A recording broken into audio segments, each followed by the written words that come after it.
Is that fucking Germa ASCII? It does not display. Okay, if I change the size, if I change the size of my stream chat on my desktop, it displays correctly. It displays correctly on my phone right away. God, that's that Germa ASCII is so fucking horrifying, honestly. Like, if you didn't know it was Germa, it would look like some fucking creepypasta shit.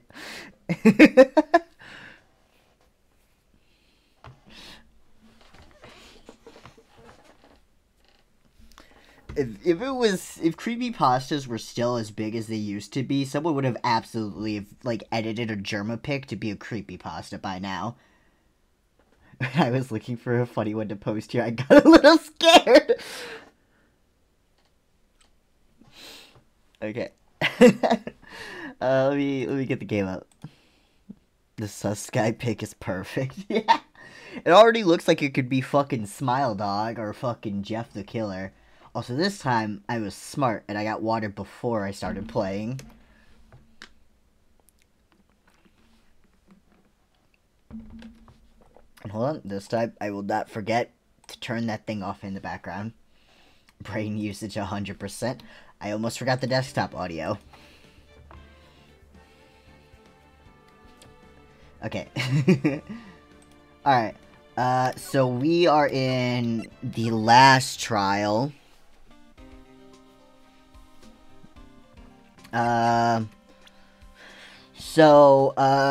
Profiles. So this guy, Juan, died, and we have to prove that Matt Ungard did not do it, which we were doing a pretty good job of, and we were trying to prove that it was Adrian, but I don't think Adrian did it. I don't think Adrian did it at all, and I think the game is going to have us find that she didn't. But we suspected her of murdering him because she was getting close to Juan because she was trying to find the suicide letter of Celeste. Oh, this is the last case of the game, right? Yeah, I think it's the last case of this game.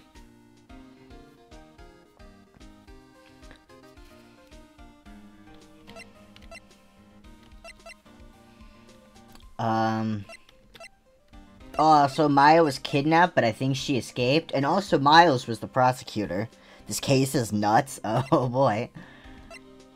So far, it's longer than I thought it would be. We talked to you already. Let's get a detention center. March 22nd, detention center, visitors room. From what the guard told me, it sounds like along with Mr. On-Guard, Miss Andrews is also being detained here. Then we should... Almost burped. Then we should talk with them since we're here. Yeah, but both of them are still in questioning. This is my least favorite game, but the last case is kind of funny. We don't have time to waste. Yeah, visiting hours are almost over.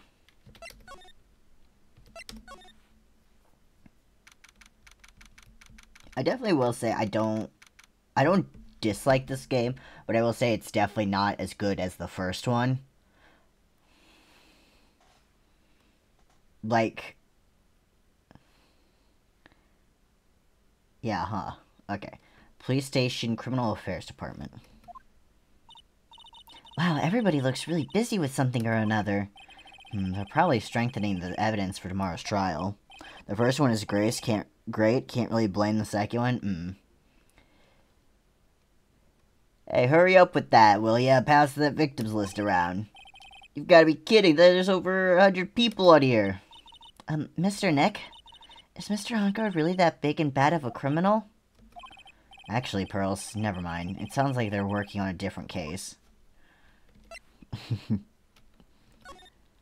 I did hear that, one of the guys, the guy who, like, I don't remember his name. Is it Shutakami? I don't think, is it? The guy who made, like, the first Ace Attorney, and he also wrote on the third one, but not this, or not the third one, but the one with the first one with the other guy. The first one with the other guy, I think. Apollo Justice, that one. I think he worked on that one as well. But he did not work on this one. Yes, Apollo Justice. So it could just be because of a handoff of writers. I know that the writer of Ace Attorney, the first one, is his name Shu Takami? I need to check this.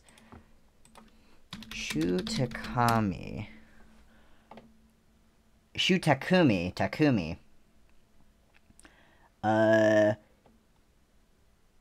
He's the Japanese voice of Phoenix Wright for the first 4 games. Huh. Polar Justice is great. Yeah. Actually, there's one case that makes me want to kill, but the game is great. He's also the one who wrote like the Ghost Trick Phantom Detective, which is really good. I really love Ghost Trick.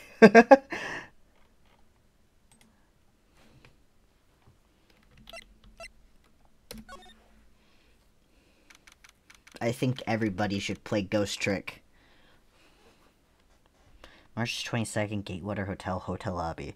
I know some things about Ghost Trick, and my friend is a huge fan. If you are able to, you should play Ghost Trick. It is really good, and try to go in blind. Do not, like, my biggest regret with Ghost Trick is that I did not play it first myself, and then I saw a playthrough, because I really wish I had played it myself first, not knowing anything. But it was still a really fun game to, like, replay as well. Even if I, like, knew what the ending was. I know barely nothing, know just some characters, etc. Okay. Yeah. I don't know if you've got, like, a hacked 3DS, but if you do, you should look into getting it. Or, like, use an emulator. I got an emulator? Okay. Yeah. But Ghost Trick is, like, really good. Okay, March 22nd, Gatewater Hotel lobby. Alright now, Mr. Nick. Let's go look for clues. We have to, for Mystic Maya's sake. You shall not pass. Who's this? Oh, it's you. Miss Oldbag. Don't devalue my name and turn it into a gasp, you spiky-headed pettifogger. What a word. Is that a real word?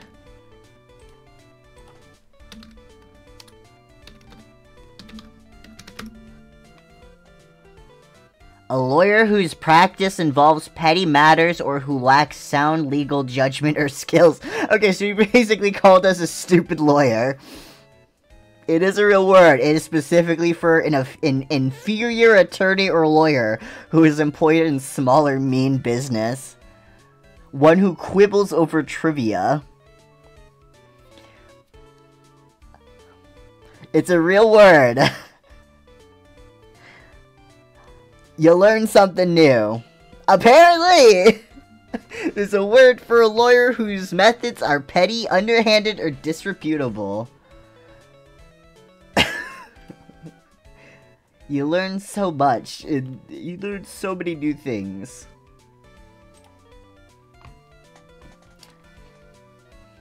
Because of you, I've been made to look like the bad guy again. Although I did get a piece of gum from Eddie Boy, just as he promised, but from what I...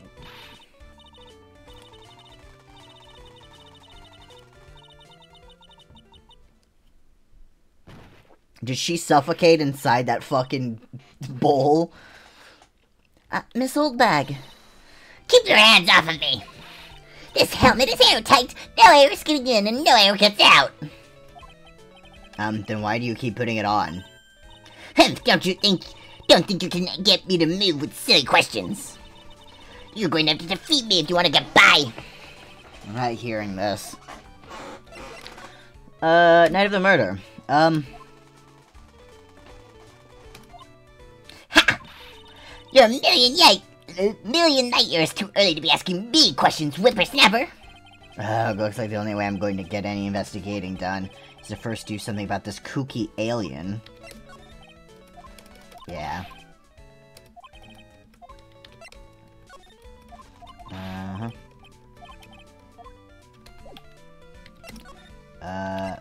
Oh, she won't let me... Okay, she won't let me further.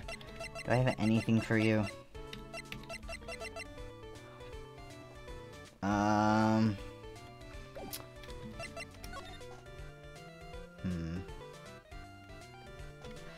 I can examine what's in the immediate area. Old people. Hey, I said no restless loitering and no touching! You're interfering with my watch, and that's a no-no! Looks like an... Yep. Okay. So I can't do anything right now in here.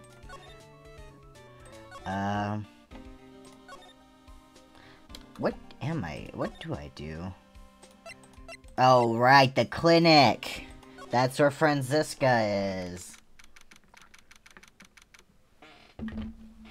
Because she got shot in the arm. March 22nd, Hottie Clinic reception. Never thought I'd ever come back to this place. Yes, are you here to visit a patient, hi. Wait a second, you're... yes, I'm Director Hottie. Why are you still here? Yes, what is it? Can I help you? You can tell me. Yes, I hate you. Director Hottie. Edgeworth? Yes, I'm Director Hottie. Oh, you're the man from this morning. Yes, what is it? I hate that guy's name. Director Franziska. How's Franziska von Karma? You don't need to worry. Yes, she's in good hands.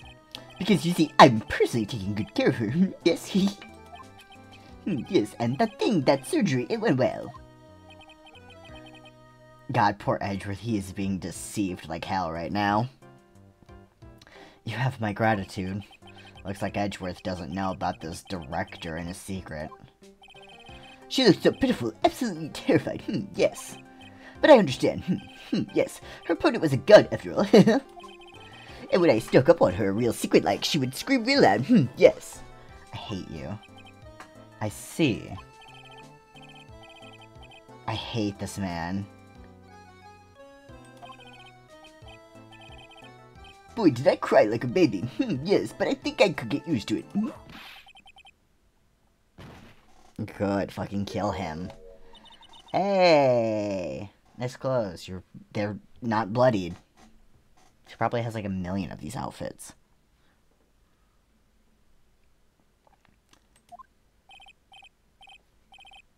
Go back. Okay. You're so mean.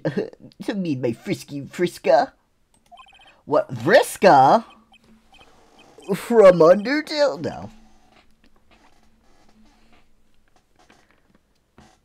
Okay, yes, it's time for my ATV trips. Yes. What? I was making a joke about Vriska from Homestuck.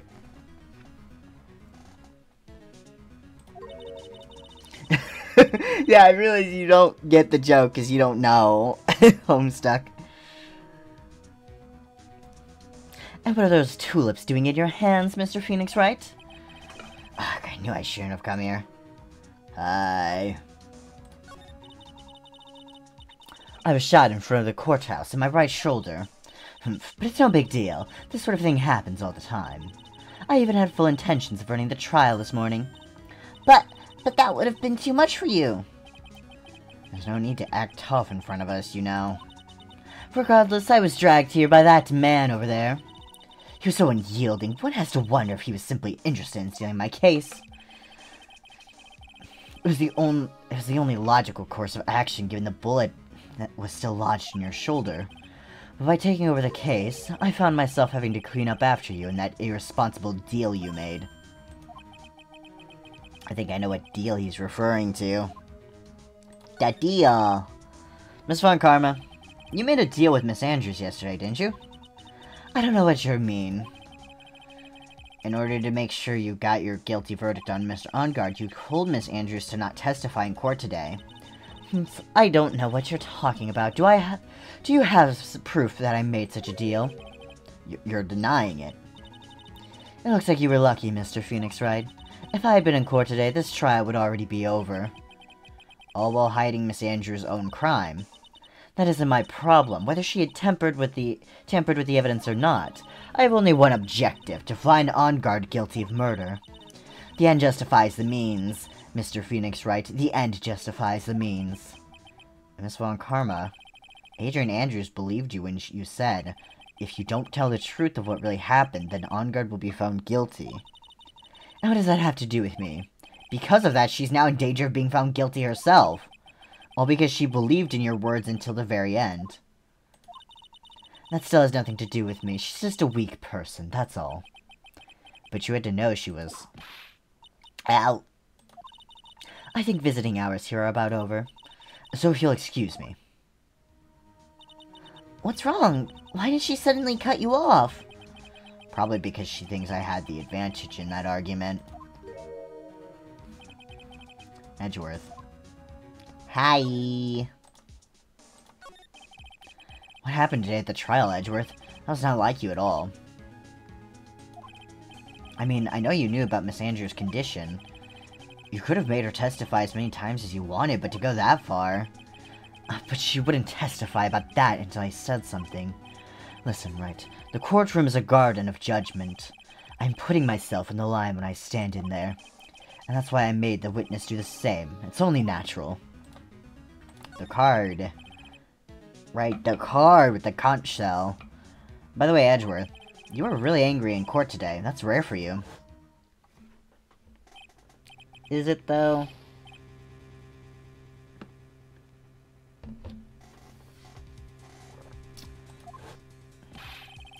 Do you have an idea what you have stupidly yet inadvertently done?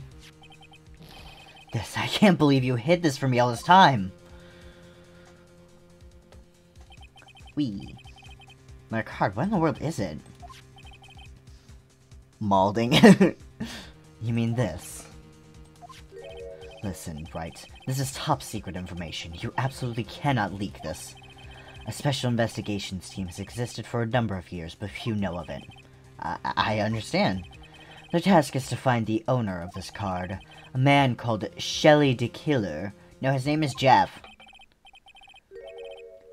And just as his name states, he's a killer, an assassin, the best at that. An assassin?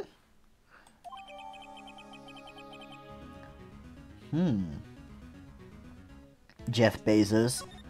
Jeff the Killer. Hello! Hi! Not that late, it's only about 18 minutes. So who is this Jeff the Killer? The Killer is the name of a long-standing line of assassins. Long-standing? The name first appeared about 100 years ago, I hear. Jeff is the professional name of the third heir to the De Killer name. So because his professional name is Jeff, Shelly, he leaves cards with a because his name is Jeff, he leaves cards with a Jeff on them? Is this when Edgeworth know about the Killer? Yeah. He has a habit of making sure to leave a card by the body of his victims. Why would he do something like that? We think it is a part of his duty to his clients. His duty? If he leaves a card, then his clients can be assured it was he who killed the victim. It also serves as insurance against any charges being pushed onto his clients. I see. The Killer values the trust between his clients and himself above all else. It seems that this is one honorable assassin with a moral conscience. I guess that even honorable assassins can exist. So you think this assassin, you think he's the one who did the killing in this case? Did the D-Killer come in contact yet to the group? Since I started? Not yet. I mean, like, besides, like, when Maya was kidnapped and, like, shooting Franziska. But beyond that. It would appear that way. The discovery of the card basically confirms it, wouldn't you agree? Jeff the Killer, huh? I noticed something at the trial today. You were behaving in a very strange manner. Is something the matter? I guess I should just tell him. Maya, she's been kidnapped. Kidnapped? What does the kidnapper want? An acquittal? I see. I had no idea. I will prepare a rescue team as soon as possible and resolve this by tomorrow. Okay. I have a theory.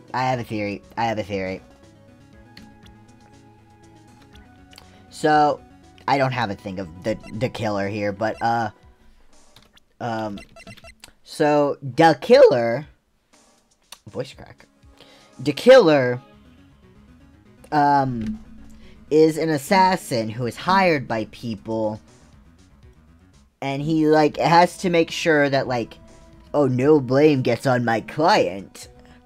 Which means, this is my theory, Adrian seems absolutely certain that Matt on guard is, like, not innocent, is guilty. When we did Matt, he said, oh, I didn't kill anyone. But, here's the thing. Here's my theory. My theory is that there is going to be a twist that Matt on guard hired the killer to kill Juan, but because of what, like, Adrian Andrews did, the killer, to make sure that his client doesn't end up taking the guilt, like, taking the guilty, like, verdict, kidnapped Maya and forced us to be his lawyer. That is my theory, that that's, like, what's gonna happen. Taking the L.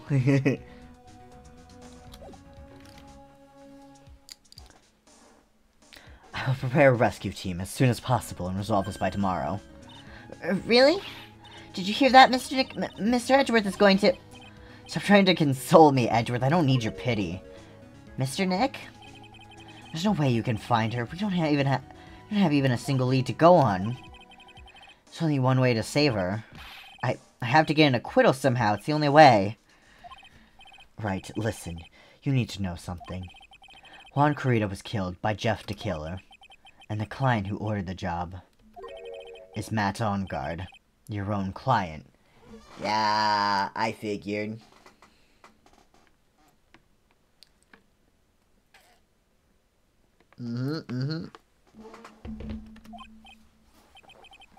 Please stop. I can't listen to you. I can't believe that. I see. Well, if you want to continue an investigation, you will need this. What is it? The hotel right now is restricted to police personnel only, as we are looking for any clues that might lead us to Jeff the Killer. But if you take this with you to the hotel, I'm sure they will let you enter.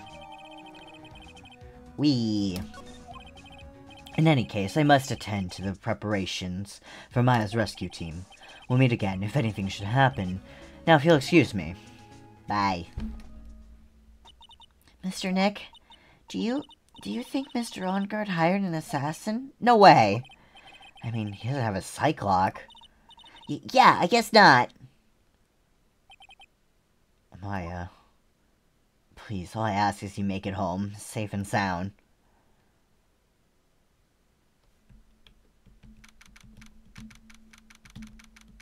Okay, we're gonna play as Maya. We should go to Matt Onguard and ask him the question, hey, did you hire an assassin? And then we can see if any Cyclops showed up.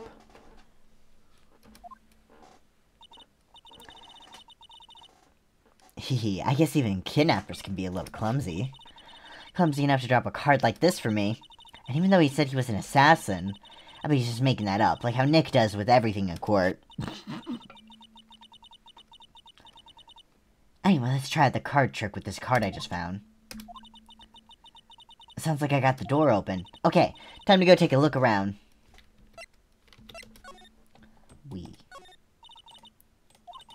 Start to see.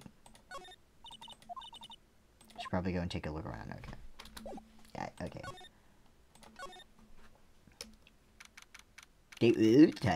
Location. Whoa, Winnie the Pooh. What is this place? I got a feeling I'm not in the hotel anymore. Are those videos over there? Well, I'll worry about that later. For now, I should be looking for clues. That way I can show them to Sis and maybe get out of here.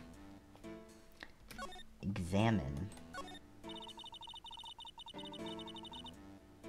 Hey, wait, didn't Juan Corrida have a whole thing about bears?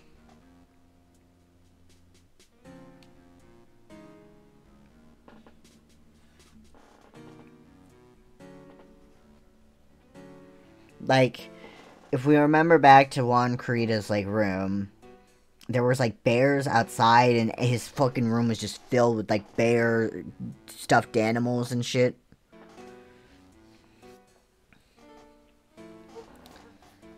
What's a figurine doing on a sofa? on a sofa in a place like this. I think it's a bear? Oh, how cute. But it's got a lot of cuts and slits on it. I wonder if it's some kind of puzzle or something.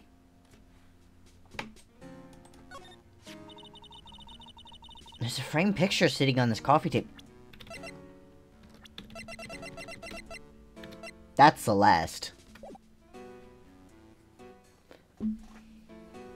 Ew, Twitch emoji. There's a framed picture sitting on this coffee table. It's a picture of a woman. She's kind of pretty. Hey, it looks like something's written here. Let's see. I think it says, "With love, Celeste." I bet this could be a clue.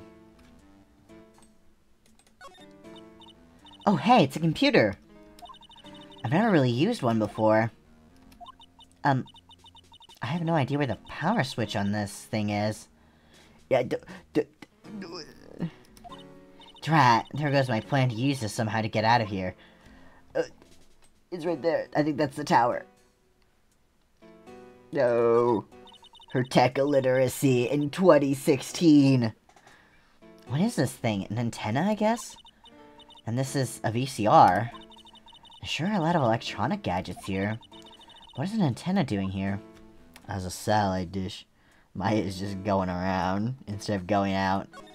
I'm looking! Well, I've never seen a TV this big before.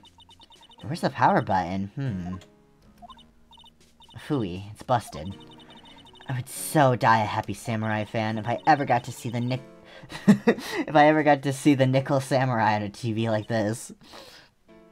What does she do all day to know about TV, to not know about TV? Well, she knows about TV, but she did grow up sheltered. Yeah, she's from the countryside. But not knowing about computers. Heck, I can't believe I just made a joke about dying, all things considered. It's so dark in here that I can barely see, but these kind of feel like videotapes. All of them. Just what kind of room is this?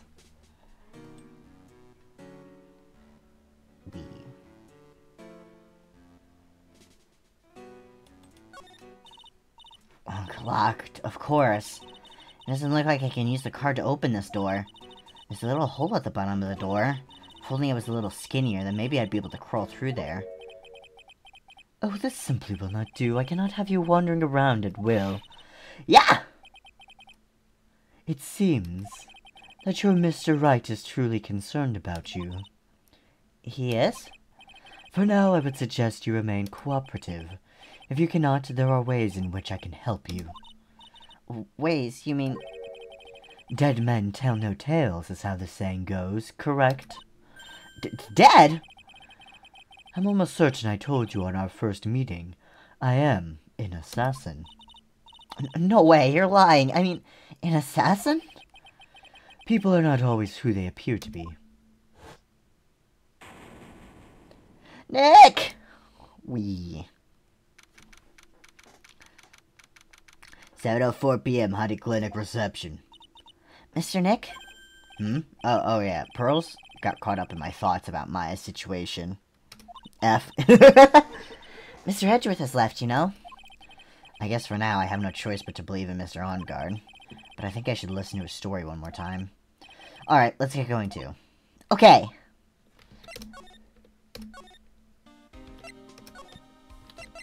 Bro.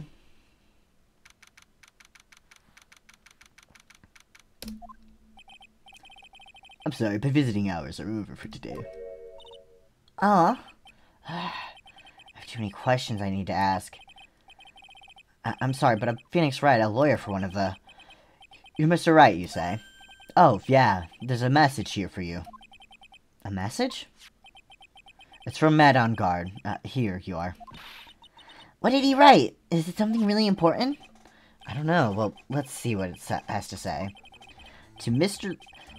Lawyer, dude, I've got something really important to tell you. Why do I feel uneasy all of a sudden?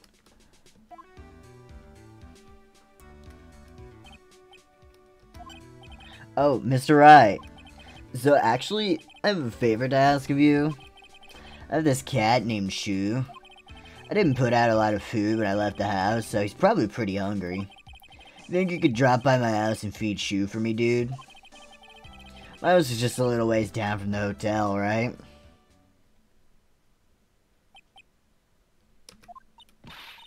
This is terrible. Let's hurry. We have to feed this cat. I'm sure poor Shu's stomach is growling by now. Yeah, I guess. Client's request is a request. Guess I should go check up on his cat. Let's go!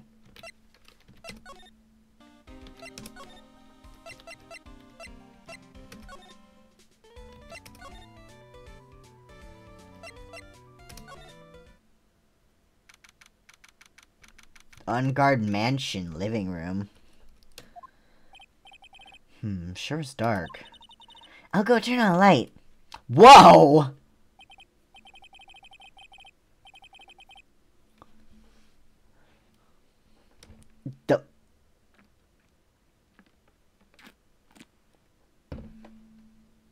Bro, that looks like not safe. That looks like it's gonna fall at any moment.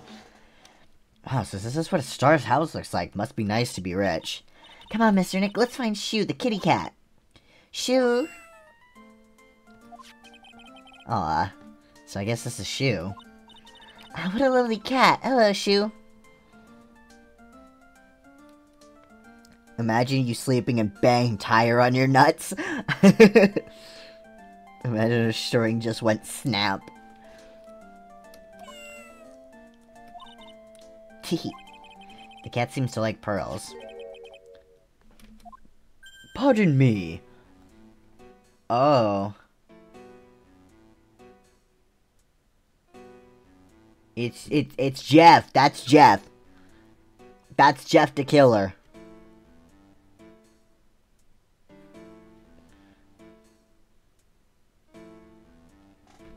Oh, okay, so this is even more. Like, he's in his house? Jeff Bezos. Jeff Bezos the killer. May I help you with something, mister? Oh, we're lawyers, actually. I'm Mr. Onguard's lawyer. The Masters... Then you must be Mr. Wright. Yes. Ah, it's a pleasure to meet your wonderful self. I'm the family butler, John Doe. Really?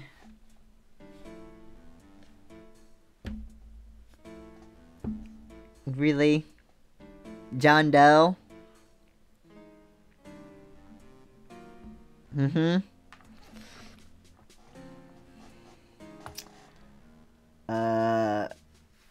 This is Jeff the Killer's twin, Jeff Bezos. They're both... The twins are both named Jeff.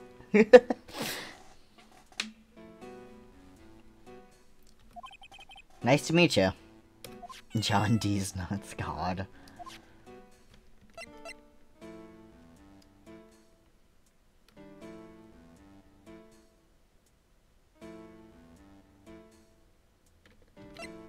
Hey, what's this over here? There's a small door at the bottom of this bigger door, Mr. Nick. I bet it's for Mr. Onguard's cat to use. Oh, you mean Shu? The door, it's locked tight. Well, I guess that's to keep nosy people like me from entering it. That's the... Maya's in the basement. We are so close to Maya. I'm going insane. That's gotta be the other side of that fucking door.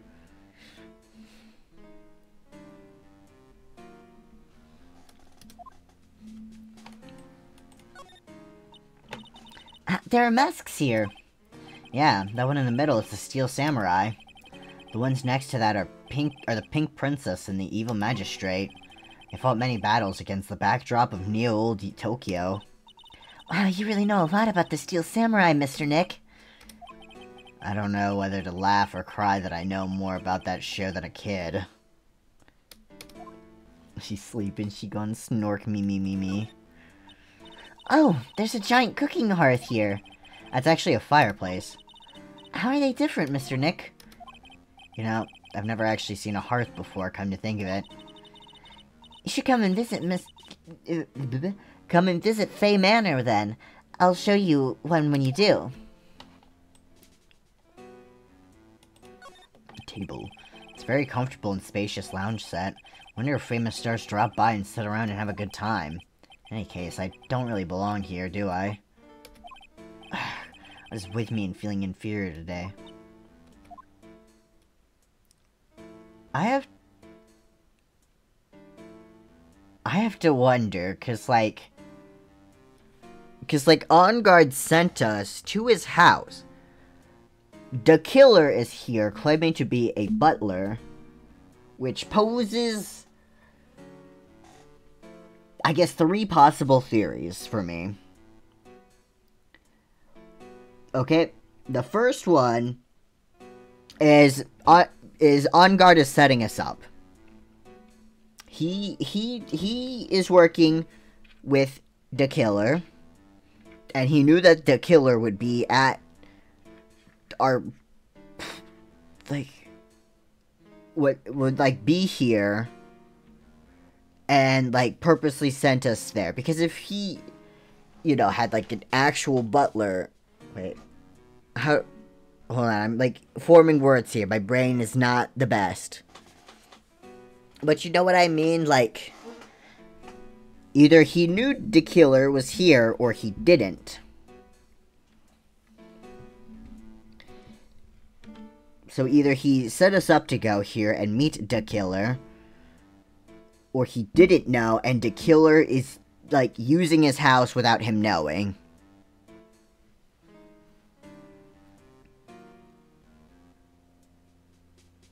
I know I said 3, that's 2, though. I don't know where I was going with the 3rd one. Like, why would he send people if he has a butler to defeat the... Yeah, exactly. Why would he send people if he had a butler to defeat the cat?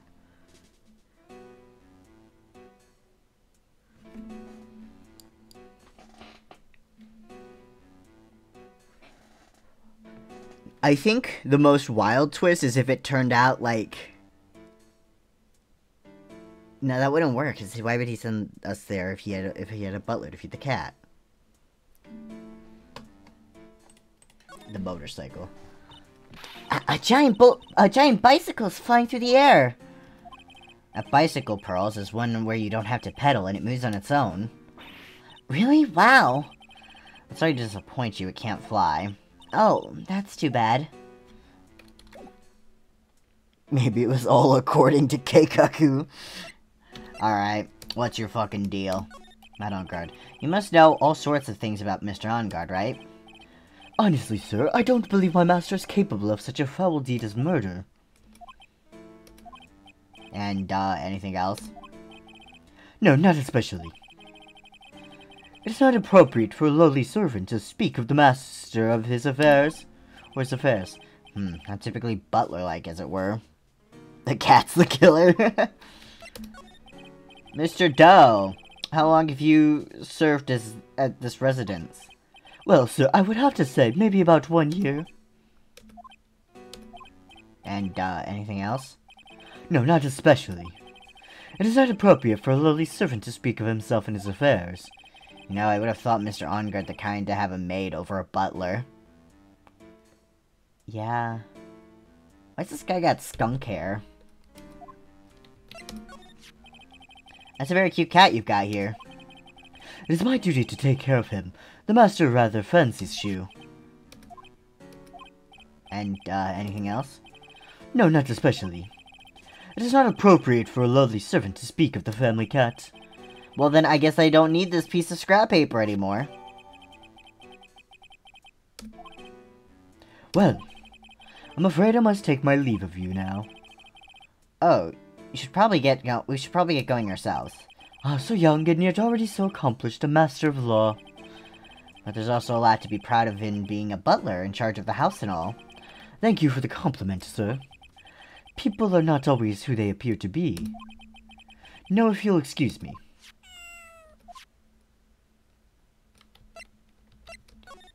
Did they really just put this in just to make us, like, go insane? Like, I know Maya's on the other side of the door. I know that's the killer.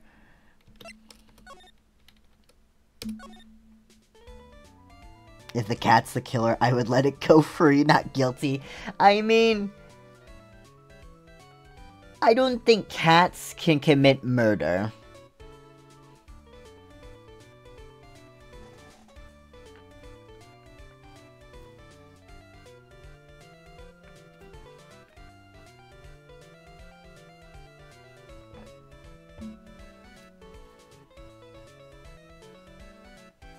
That's what you think.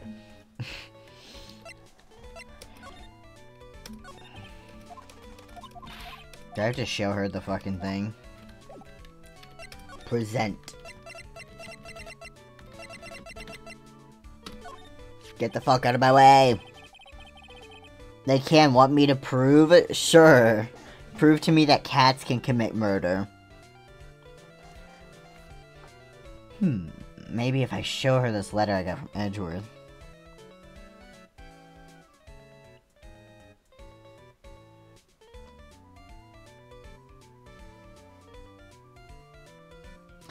What?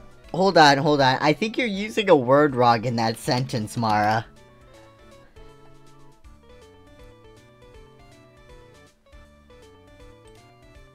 Because you have a cat soul, your cat has been sautéing you, thinking they're innocent. You do know sauté is like a thing about, like, frying food, right? Sauté is a word for frying food.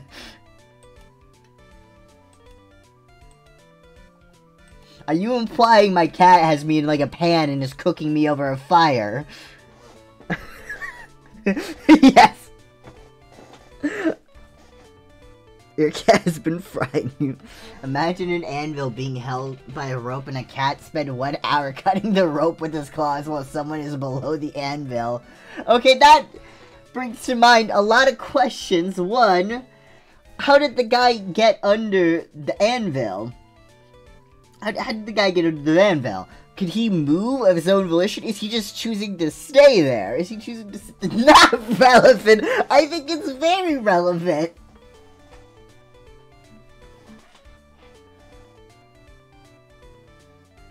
It's above the bed. Okay, so the guy is sleeping. He's not aware. The guy is hold on, I'm turning the game down a little bit. So the guy is sleeping. He's a... Hold on, I didn't mean to turn that. Okay. The guy's sleeping, okay? So the anvil is above his bed, so he's unaware that he's about to get crushed by this anvil. So that brings up another question. Who set up the anvil? Who set the anvil up? The cat? The cat doesn't have fucking thumbs!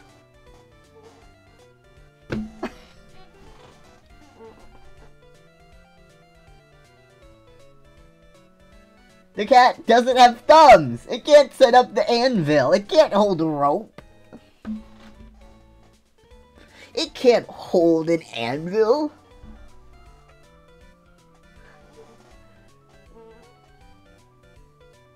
They're just hiding their powers, you don't understand? One, not true. I think if cats had powers, they would have made it very obvious by now. Two, still a little weird whenever you call me Gast, because I'm so used to you calling me Sully. They used a pulley. I mean, yeah, that's how any person would also get an anvil up. They would use a pulley. But, like, I don't think a cat even understands what a pulley is.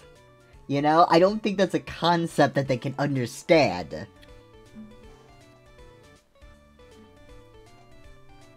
Another theory.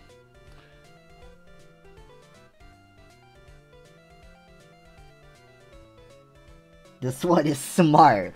Okay, so how smart are we talking? Like, the same kind of sentience as, like, a human being? Because then that's not just a cat.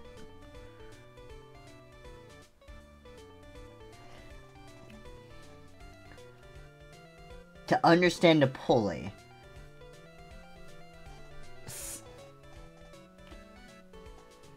Okay, but does the cat understand that if the anvil drops, it would kill someone?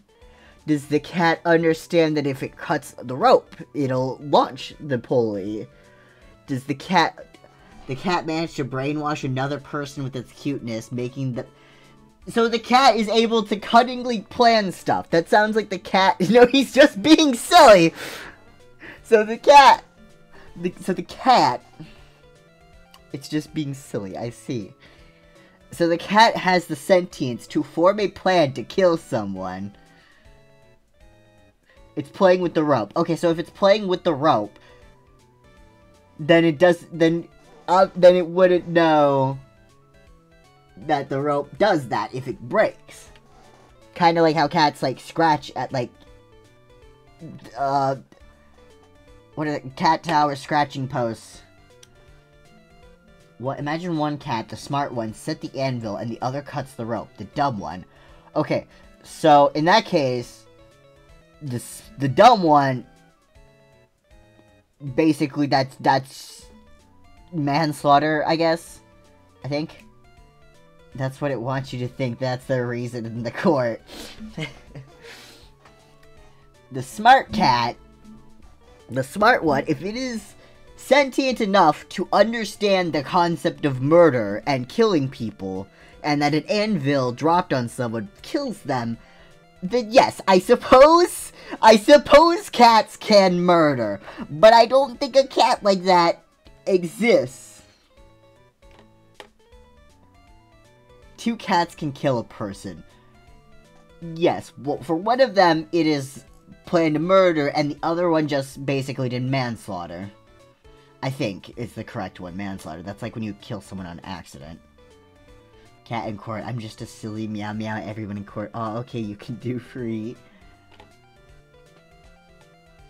I hope they don't.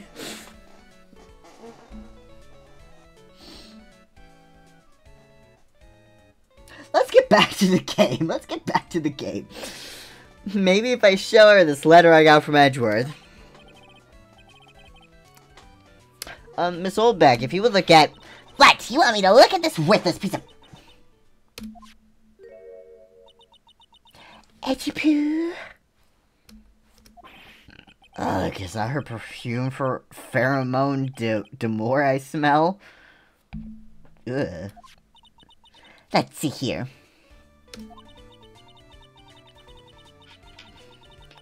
Would you please allow this unsophisticated young person to conduct his investigation? Yours truly, Miles Edgeworth. Yours truly? That man's good as flattery. Fine, but only because Eddie Pooh said so, you understand? Yay. I just thought of something I have to do. Remember, no messing around. You do something bad and I won't let you off the hook. It looks like she has strong feelings for Mr. Edgeworth. Yeah, it's horrifying. I may be, but you know nothing's going to come of it. That's so mean, Mr. Nick. Feelings are meant to be told and shared. Oh. Every time we talk about love, I always end up with a handprint on my face somehow.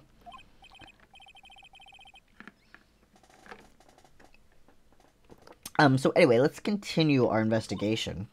Okay. Girl! Heck, what? What now? One little thing before I forget. You can't go into Enguarde's room today. Why? The police's main investigation team is going to be in there all day, you hear? I wonder if they're the team in charge of investigating the killer. So don't go in there. Set one foot in there and you'll face the wrath of Wendy Oldbag. Okay. Viola Hall.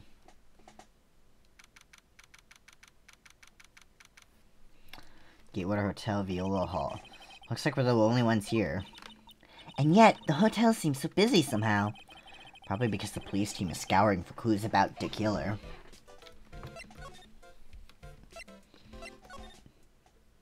Hallway! March 22nd, Gatewater Hotel, hallway. Hey, city boy! Lotto, you're still here. Wrecking course. An investigative photographer eats or starves on her ability to snap up the scoop, yeah? This hotel just has that aura of mystery. You know, like something's always about to happen. But, do you have a camera? Rec given. A photographer's gotta have cameras out the ear like corn to be a real pro, you hear? So I'm hanging around here. Let's see. Speaking of cameras and feet in the mouth, do you have mine, you bread thief? Why can't you drop that thief thing already? Talk. I want to ask you about the night of the murder. What? You're really gonna shell out the bucks for the info I got? Lada, you were loitering in this hallway the night of the murder, were you not? Well, kinda, but... Brace yourself, Phoenix. Here it comes. I didn't exactly hang around here the entire time, you know? Float a few stars around. Got a few autographs, shook a few hands, had a soda pop with a few of them, too. Looks like she wasn't here the entire time that night. The security lady also wasn't in this hallway the whole time either. I guess this means there's no one who can tell us who came and went that night. Pop? Yeah, Pop. Whoa, gay grandma's now playing Dead by Daylight. So about the note that was inside your camera case. Oh, that ditty I wrote? Yeah, can I believe what you've written? You mean the stuff about Ungar shoving his manager lady onto Corita? Yeah. Ah, well, I reckon you best not be believing that. What? Look, I sorta wrote that on a whim, you know, writing whatever came to mind. Whatever came to mind? Yeah, when you get down to it, it's just a lot of random bull-duders. She plays DVD and didn't show up to the stream. It's fine. She probably just doesn't feel like sitting and watching a stream. Sorry, I was taking a sip of water. Hey, what's with ya? Why are you staring at me like my grandpa used to? Hey, why do you look like you suddenly got older too? Or am I just shrinking here?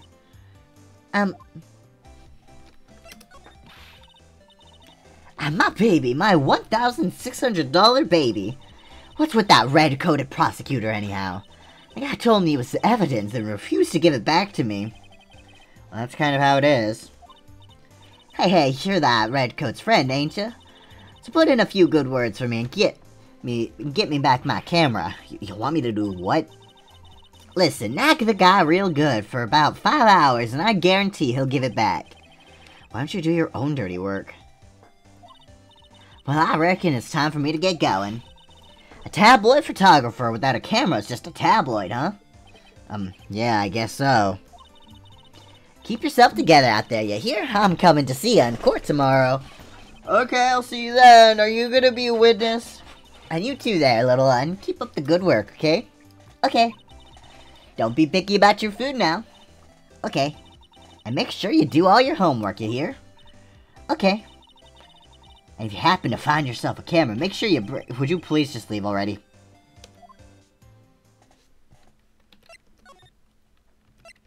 Yeah, see, there's all the fucking bears. March 22nd, Gatewater Hotel, Caritas Hotel Room.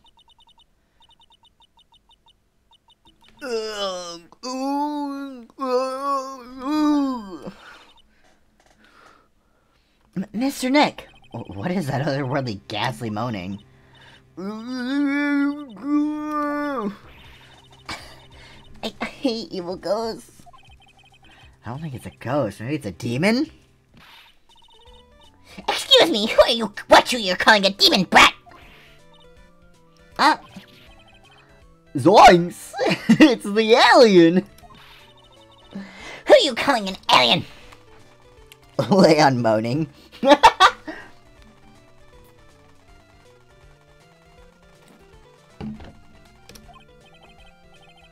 Oh, it's just you, Miss Oldbag. What are you doing here? What is wrong with you youngins today? I came down here to pay my respects to my poor one, and you're disturbing me.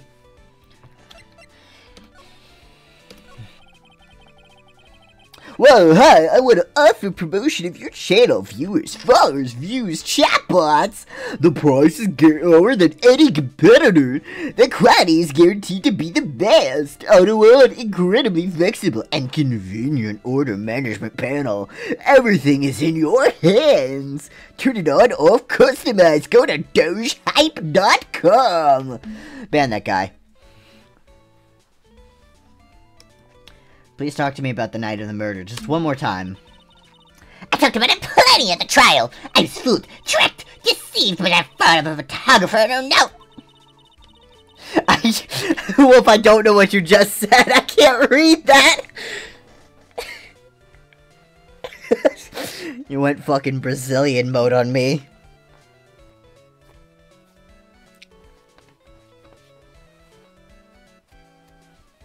Mara has banned. She was loitering around here with that imbecilic look on her face.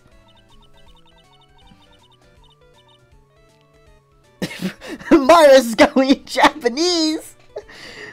Oh, that's what you're trying to say. What did you even type? How did you do that? Get out of here, you demon, Satan, devil, go to hell, you piece of shit. That's nice. See, I understood demon and Satan, but everything else, basically, is okay. With that imbecilic look on her face. Okay, got it. Now hold on a second there, you little pipsqueak. If you're going to take notes, at least make me sound better than that. Oh, alright. No, I've seen everything. But you know, I was working that night too, doing my job, minding my own business. Also my shift plus caps lock turns on the Japanese hiragana. I see. So it's not like I had time to waste standing around here the whole night. Hi. I was wondering if you could tell me a bit more about Mr. Kurita. He was the most popular star, you know, especially where it counts in my book. But I heard that he was lagging behind in the polls against Mr. On Guard. Well, that's just a recent thing, bad luck and all that, you know. But he was going to become an even bigger star than he used to be. Just look at this mountain of presents. It's a show of the mountain of feelings those fans had for him. Yeah, the mountain is pretty big and certainly nothing to shake a stick at. Mr. Nick? What is it, Pearls?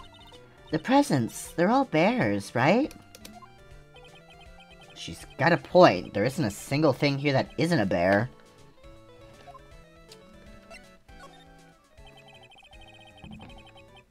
All of Mr. Kurita's presents from his fans seem to be bears. Oh, that's because you can't think of Juan without thinking about bears. Bears? Why bears?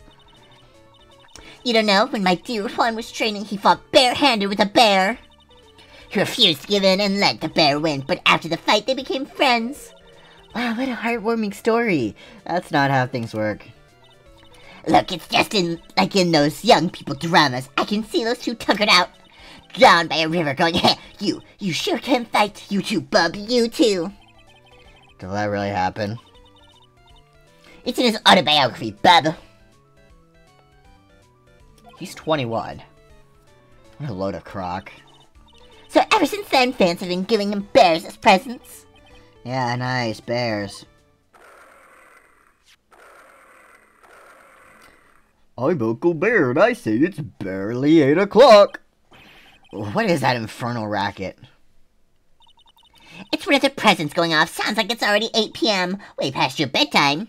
That startled me. I thought I was going to die for a second. Biography in 21 years, yeah. Like, at least wait till you're a bit older so the book is longer. 8 p.m. That's the time when the award ceremony ended that night, remember? Time sure flies. Hard to believe it's been 2 days since the ceremony. The transceiver. Hello? Hello? This is not a phone. Maya, how's Maya? You haven't heard her, have you? It seems you were not able to fill your end of the bargain, Mr. Attorney. I have heard the news, so it would seem my present did you no good. No, Mr. Maya. One more day, please. All I ask is for one more day. I'll get a not guilty verdict for sure this time, please. I'm hitting the wrong button. I suppose if I must. I need that acquittal more than anything else, after all. Please let Maya say something. I want to hear her if she's alright. Alright, then. Little... Where's with the static all of a sudden? Hello? Hello? It seems... bad. Connect... Damn it, did the transceiver just suddenly break? You'll excuse me. But what happened? I don't know, all of a sudden it became nothing but static. Mystic Maya! Mystic Maya! Why did the transceiver suddenly break like that? I should probably have an electronics expert look at it. Sooner the better.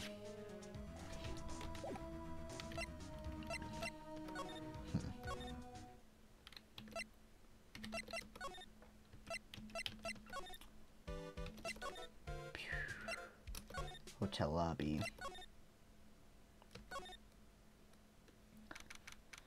March 22nd, Wright & Co. Law Offices. Hey, welcome back, Bal. I thought I'd make you a little something for dinner. That's nice, thanks.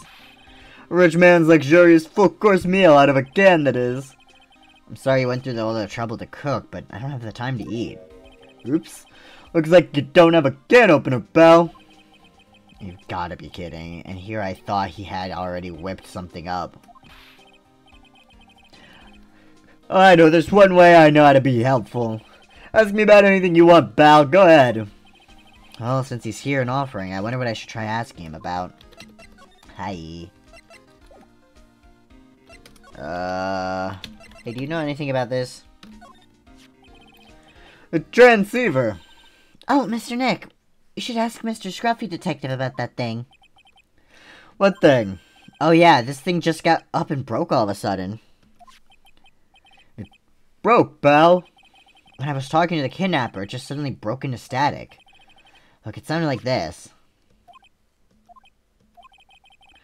I don't hear any static, Bal. Huh? Maybe it fixed itself? That's strange. I'm sure it was making a loud static noise. Maybe. Maybe what? Maybe it was electromagnetic interference, Bal. Electromagnetic interference? Why? Aren't you supposed to be dumb? So what is electromagnetic interference? Something that happens when a radio wave gets mixed up with another signal, Bal. Oh, when you put it that way. I don't understand what you're talking about. Like, for example, when a cell phone gets cut off to next to a computer screen. The stuff on the screen gets kind of fuzzy and starts acting funny, right? Huh? Computer? It's like when you use the dryer next to the TV and the screen starts looking weird. Oh, yes, the TV does do that. Oh, so that's what you're talking about. Wow, you can really tell when this was written, because I don't think that stuff's really an issue anymore.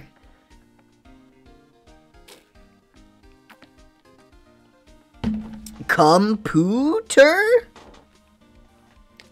Whoa, computer.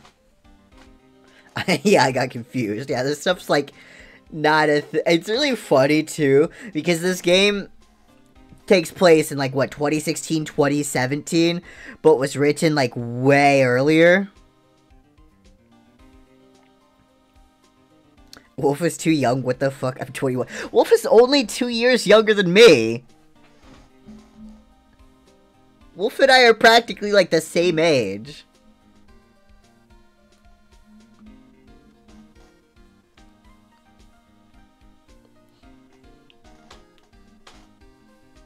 Shut up. I mean, it's true. It's like a two-ish. Wolf, when's your birthday? When's your birthday again? Did it pass?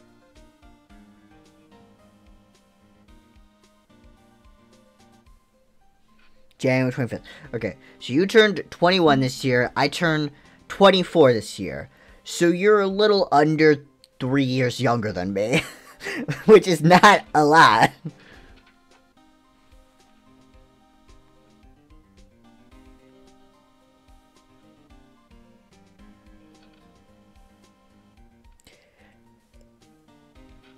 That is a lot more. What do you mean you're the same age? I mean, I'm closer to Wolf's age than I am to your age.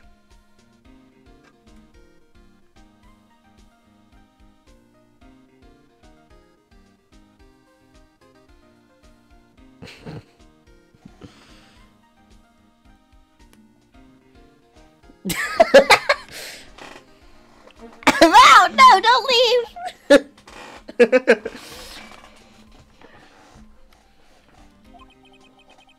seems amazingly happy being able to understand this. So the room you were in when that interference to the transceiver happened. There's gotta be something there that's sending out very strong radio waves, pal. Something like, like a listening device or something. Hey, speaking of that, where were you when it happened? We were in Mr. Kurita's room, the scene of the murder. I never fucking realized that. I hate that you're right. Yeah, I mean... What? I said I'm going to sneak into the precinct and get a bug sweeper. I'll meet you at the crime scene later, alright, pal? Wait, Gumshoe. Oh yeah, baby, it's investigating time. I'm on fire, pal. My fingers are itching to go. Yeah! Almost burped. We should get going too, Mr. Nick. Alright, let's go.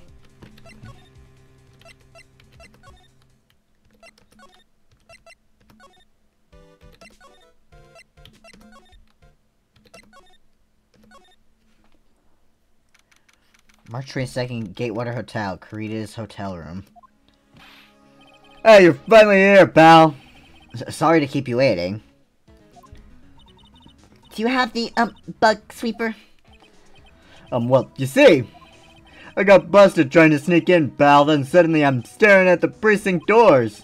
From the outside, I mean, so yeah, I couldn't get one of the police bug sweepers. What do you mean you couldn't get one? We need that item. Hey, calm down, pal. Didn't say I didn't get one, just not the police's. Wow, so this is a bug sweeper. Looks a little broken. Hey, this was made when I was in elementary school, pal. Oh, by who? Me, of course. Seeing this sure brings back memories. Are we sure it works? Hey, don't look down on it, pal. Sure, it looks a little beat up. But I put my heart and soul into building this puppy here. Your heart and soul? It'll work, trust me, pal. It'll do the job, but you can't set the sensitivity. So it's going to beep at anything that gives off electromagnetic waves. But isn't it better that way? Well, anyway, since I brought this all the way, might as well give it a whirl, right, pal? I'm getting that sinking feeling again. Okay, now I'll tell you how to use this baby. There's a listening device or some other sort of bug getting in this room, pal. So we're going to find it, right? Right, now first let's turn the sweeper on. Next, move the sweeper around to give the room a real thorough look-see, pal. The sweeper will let you know how strong of a signal it's picking up, so keep an eye on it, okay? Once you find something that's giving off a lot of radio waves, press enter to lock onto it. There's a lot of things here that's going to give off radio waves, so let's take a good look at anything and everything that seems suspicious, okay, pal? Alright, I'm going to go stand outside and keep an eye out. Give me a yell if you find the bug, got it, pal? Whoa.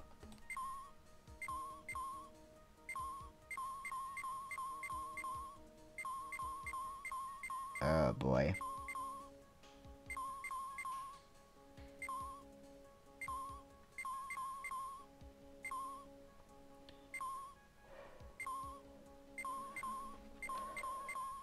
Yeah, all the lights and stuff are gonna give off radio waves.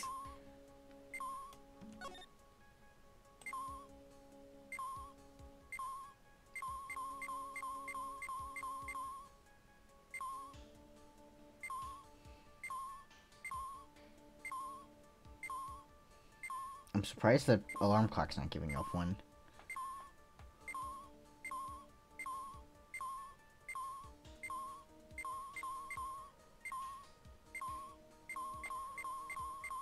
Oh, that one. Right, there's two of them.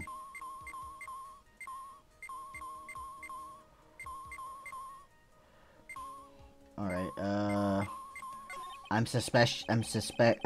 well, it certainly looks like an alarm clock. Would alarms emit one? I mean, one of them does. They give off electromagnetic waves. I mean, like, my dad's alarm, like, literally hooks up to the radio. So... What's wrong? Why do you look troubled? I just can't imagine the listening device being inside this alarm clock. It just, sort of reminded me of something that happened a long time ago. Oh.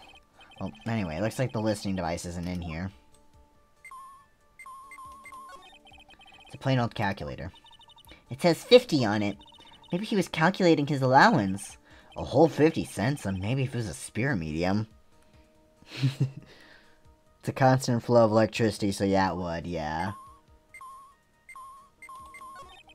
It's the TV's remote control, but it doesn't look like the listening device is in here. So I was thinking, I wonder if a TV remote works on other things, like, could I make you change your expressions like TV channel zap? Hey! But if I could, the people I would give the old mute button to. Well, I don't think it's going to work on me. Why don't we try it on Maya tomorrow, okay? Okay. There's no listening device in that notebook computer, huh? What's a notebook computer? A laptop. Do you know what a notebook is? Yes, it's a small book with paper that you can write on, so? Well, that thing is like a notebook in a way. It's basically a small laptop. Mr. Nick, what's a laptop?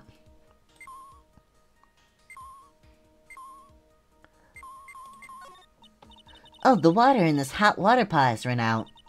I'll go get more water for it. Okay, sounds good. Looks like she's forgotten all about looking for the listening device.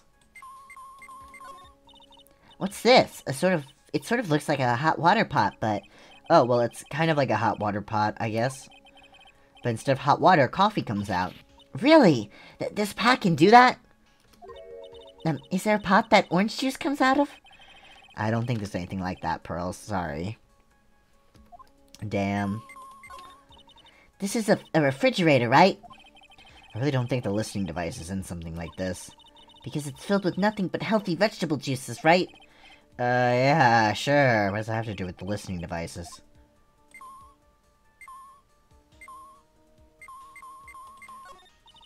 What's this? It's a small video camera. No listening device in this gizmo. Everyone's trying to make everything smaller and smaller lately, aren't they, Mr. Nick? That's what it seems like. But I want to grow bigger and bigger. Well, eating only vegetables isn't going to help you there. You have to eat meat, too.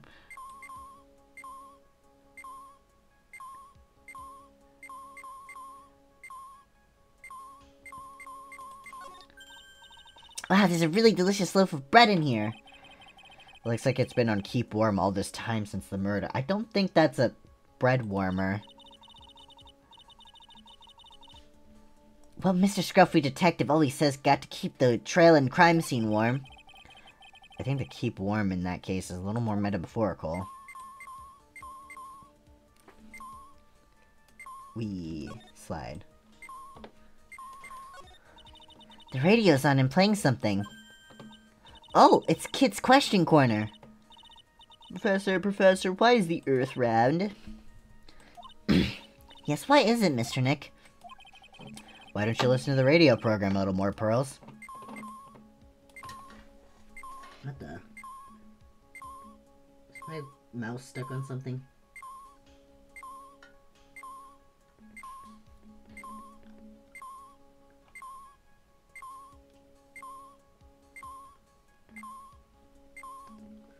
Okay. Ah, what a lovely bear. Ah! This must be one of those fancy bear-shaped toy robots. It's a robot? It's a real robot? Yeah, it's a real one. Mr. Nick! Yes? How many horsepower is it? How many horsies? Horsies? Well, look, it's a bear, so, A cell phone. Nope, no bugs in here. A cell phone? What? Don't tell me you don't know what a cell phone is. I'm sorry, I've never seen one before. As she mentions it, my cell phone couldn't get any reception while I was staying in Karain Village. Pearls has never lived outside of that village, so... Well, I guess I can't say it's impossible to live without one.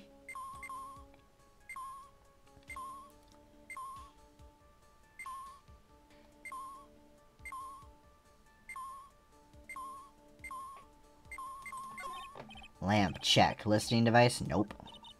There are a lot of lamps in this room, aren't there, Mr. Nick? Yeah? And they're all on. You shouldn't do that, Mr. Nick. Don't you know that's wasteful?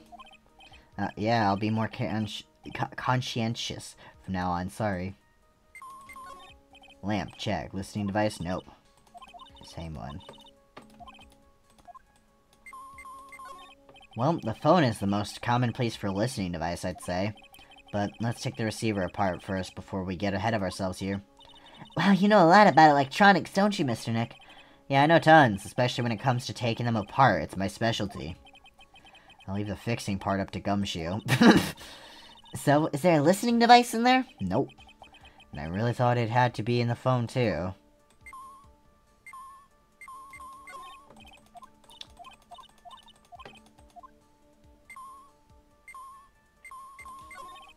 I don't really think there are listening devices in the TV of all places. Looks like the TV was left on and it's now showing an old samurai movie. Yeah, this channel plays all sorts of international movies, as well as domestic ones. You know, every time I watch one of these old movies, I always think, wow, these Japanese stars are really good at English. Yeah. When I grow up, I want to study Japanese. I should probably keep my mouth shut here and not destroy her dream.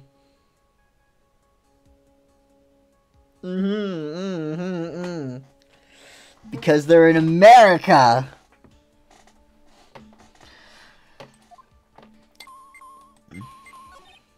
Well, the listening device isn't in the air conditioner. Yuck! This air filter's covered in dust and dirt. Yeah. Come on, Mr. Nick, let's wash it. I wonder if being a neat freak makes even the tiniest dust bunny look colossal. Japan America. What? Oh, nothing. Huh. Where am I missing?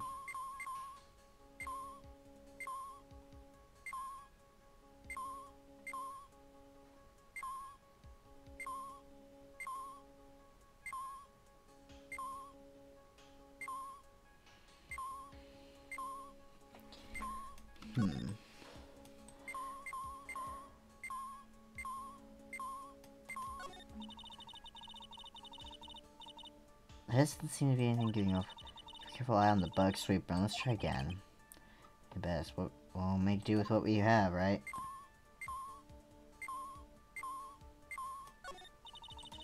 Yeah. That definitely looks like it's fucking going off, though.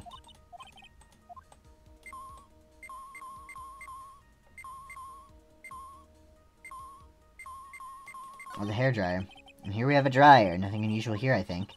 A dryer? Oh, if you use it next to a TV, it'll make the screen look all weird, right? Yeah. And when that happens, it's called electromagnetic interference, right? Hey, good memory, Pearls.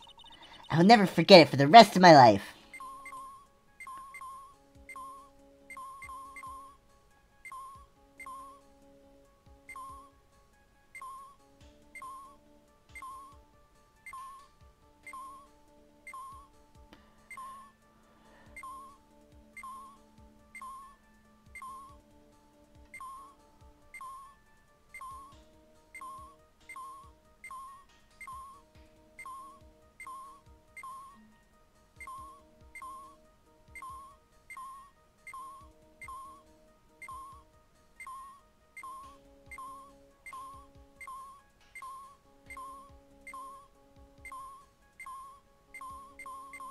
What? In the bear?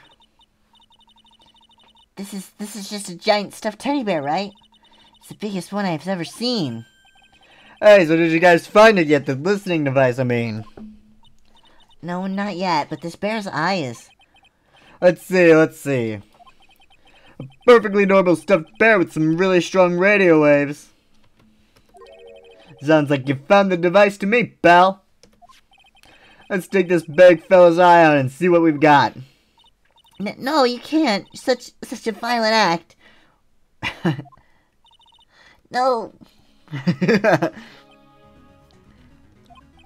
That's the miniature camera, and it looks like there's more. There's a transmitter and a timer. what emitter? A transmitter. That's pretty easy. A transmitter, pal. Oh, is this more of that high-tech stuff?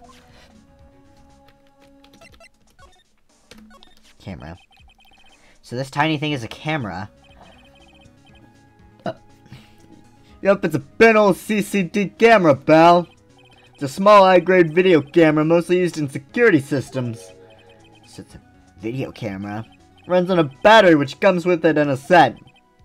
But there's no videotape in this camera. This is only the camera part here, pal. The tape recorder with the tape inside it is somewhere else. Somewhere else? The footage is changed into radio waves and then it's sent to that recorder. So it's sort of like a TV broadcast, isn't it? Hey, you know, you're right. Set to record the victim's room from 8 p.m. for 1 hour. Was running at time of murder. Oh shit. So what is a transmitter? It's a device that sends the footage the camera took to a specific destination. It's like a video version of a listening device, pal. Looks like it's attached to a small clock-like thing. Well, that's a timer, pal. You can set it to turn the camera on and record at a certain time with it. You can set it for a certain time? Yep, let's see. This looks like it was set to start at 8 p.m. and go for 1 hour. 8 p.m.? That was the time the award ceremony ended. There's no date set, so it's been recording every night, I'd guess. Mr. Detective, how long has this bear been here? I'm pretty sure it's been here since the night of the murder. Then maybe... Maybe this camera got the murder on tape. What? If you think about the angle the bear's at, it's bound to have had a clear shot of the whole crime, pal. Whoa.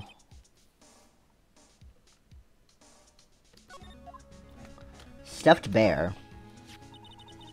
So there was a camera in this bear's eye? It was disguised as a present. I'm sure it was here on the night of the murder, pal. It's pretty big, so it stands up pretty well in my mind. But who gave Mr. Karita this present? I don't know, pal.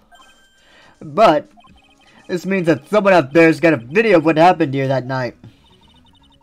Isn't there any way we can find out who that person is? It's impossible, pal. Radio waves can be sent almost anywhere, so there's no real way to find out. Oh. Is there really no way to find out? Stuffed bear added to the court record. I got it! What? Hey, pal, let me borrow this mini camera for a bit. What are you going to do? I'm going to go around to the electronics shops and see if I can find out who bought this. But that's impossible. I mean, it's already 9 p.m. Leave it to me. Even if I have to search all night, I'll find your man, pal. Spy camera and transmitter given to Detective Gumshoe. Oh yeah, baby, it's investigating time. I'm on fire, pal. My fingers are itching to go. Yeah. He's gone. Yeah. But Mr. Scruffy Detective sure is a nice man. He's pushing himself so hard all for Mystic Maya's sake. It's a mystery how you always manage to do things in the most inefficient ways, right? You'll have to excuse me. I heard your conversation just now. Edgeworth, what are you doing here? A rescue team has been created and deployed. I can't say I'm optimistic, but we have to move forward one step at a time. I see, thanks. Don't thank me yet. We still have to find her. So, there was a spy camera hidden inside the stuffed animal. You're one lucky man, right? Do you know this stuffed bear, little girl? I have no idea. Of course not. The maker of this bear is a very expensive luxury brand from overseas. It's completely handmade, and only a small number of these are exported here. What? That camera and transmitter the scatterbrain detective took with him are dead ends. Things like those can be bought anywhere, however this bear is different. By tracking how it got into this country, this bear can tell us who the buyer is. Is my nose stuffy? Hold on. My nose is stuffy, hold on. What the hell?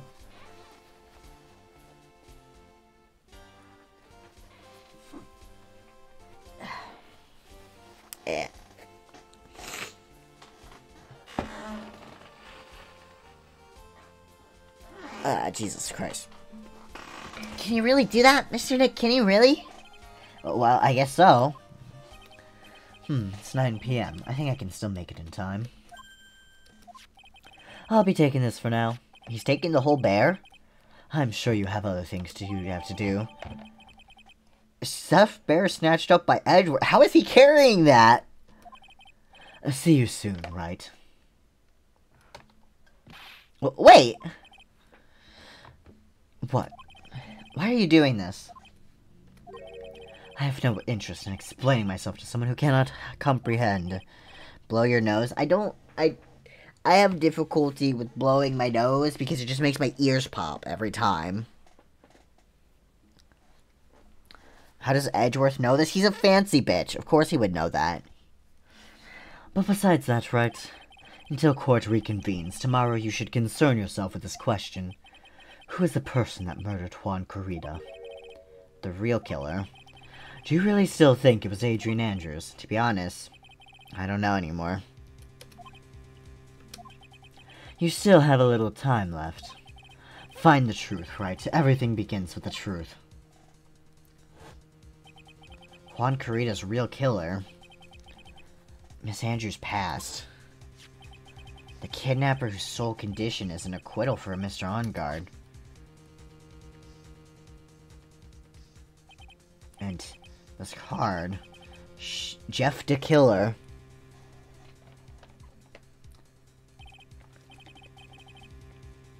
Maya, the only way I can save you now is to find all the answers to this case tonight. I don't understand what your real intentions are, Edgeworth. But as you said, all I can do for now is find the truth. To be continued. Jig.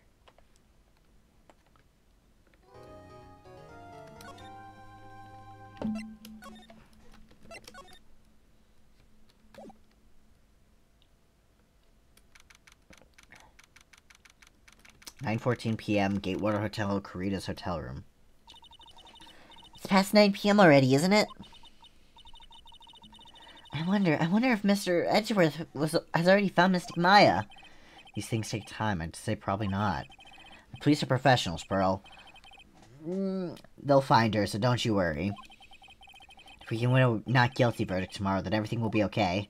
You're right.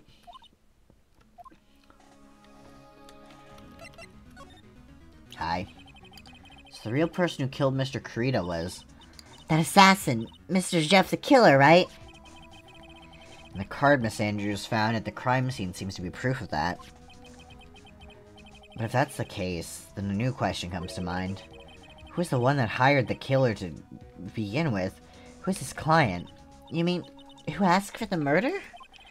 A person didn't want to dirty their own hands in blood. But whoever this client is, they're still a killer. Who could have hired the assassin? Do you think it was Miss Andrews? I wonder. If she was the client, then why go through the effort to stab the knife into the corpse yourself? But if Miss Andrews wasn't the client, then... No, it can't be. Matt Onguard himself. Was it Matt? Mr. Onguard really did hire the assassin. And he's not innocent at all. Far from it, he would be guilty of the crime. But it can't be Mr. Onguard, right? I mean, when we first talked with him... Mr. Onguard, I'd like to ask you one more question. Did you kill Mr. Juan Corrida? Alright, just so we're clear, dude. I didn't kill anyone, and that includes Juan Corrida, okay? I didn't see any Cyclops at that time. Actually, that reminds me.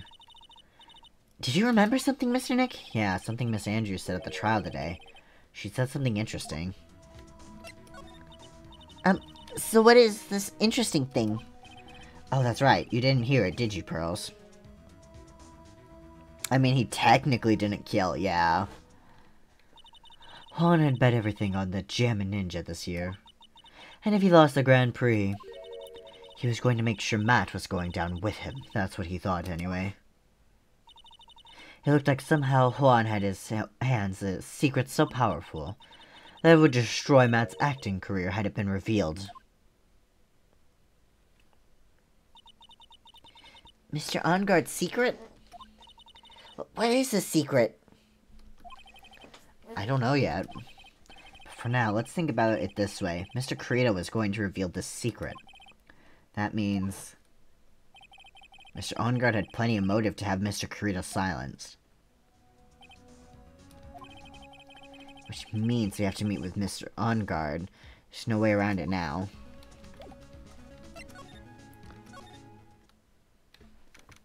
March 22nd, Gatewater Hotel hallway. Wow, it's really getting late, isn't it, Mr. Nick? Yeah, it's past 9 p.m. already. We still have some things to prepare for tomorrow's trial. There's still the matter of this secret Mr. Kurita held about Mr. Ongard. Miss Andrews' real intentions. These are 2 things I must know tonight. But aren't visiting hours over at the detention center? I'm sure we'll think of something, Pearls. Don't you worry. March 22nd, Gatewater Hotel, Viola Hall. Oh god. Well, I'm taking a drink.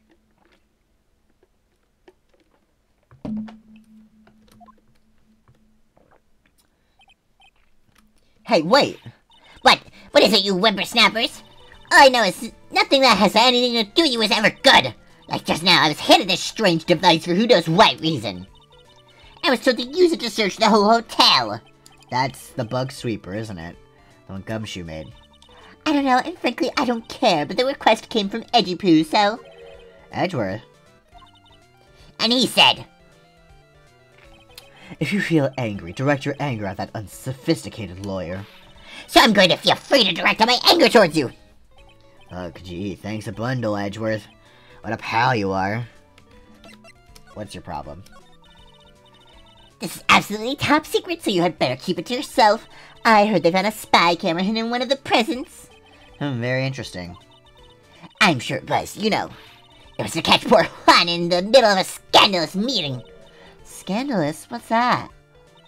It means, well, you know, that gossip's been going around about my dear Juan. Oh, you mean that thing about Miss Andrews? I'm sure she must have had some reason for getting close to Mr. Kurita.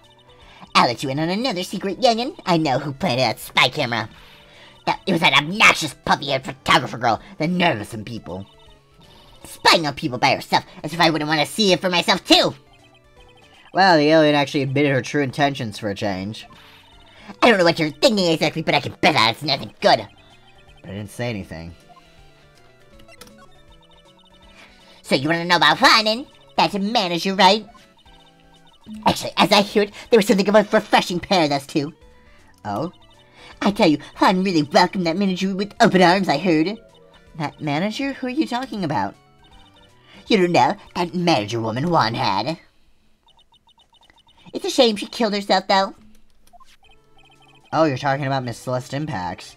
Miss Andrews' mentor, right? Yes, that's the one. That Celeste girl. She was supposed to get married, you know. Married? You mean to Mr. Kurita? Really, you young kids, so you don't know anything, do you?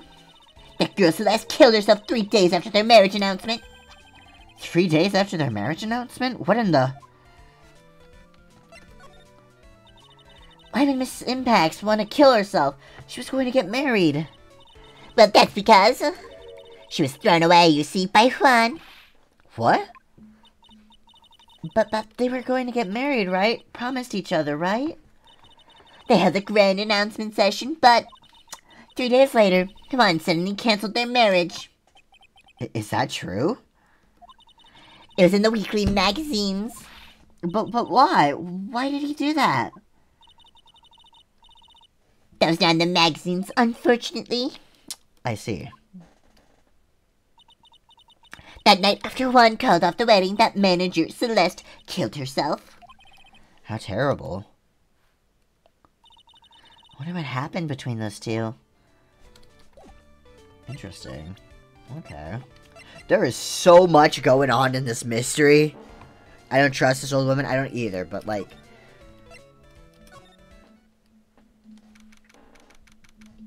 There's like so much going on here. March 22nd, Gatewater Hotel, hotel lobby. That night, there must have been at least a few hundred people here. I guess the police are done with their questioning, investigating.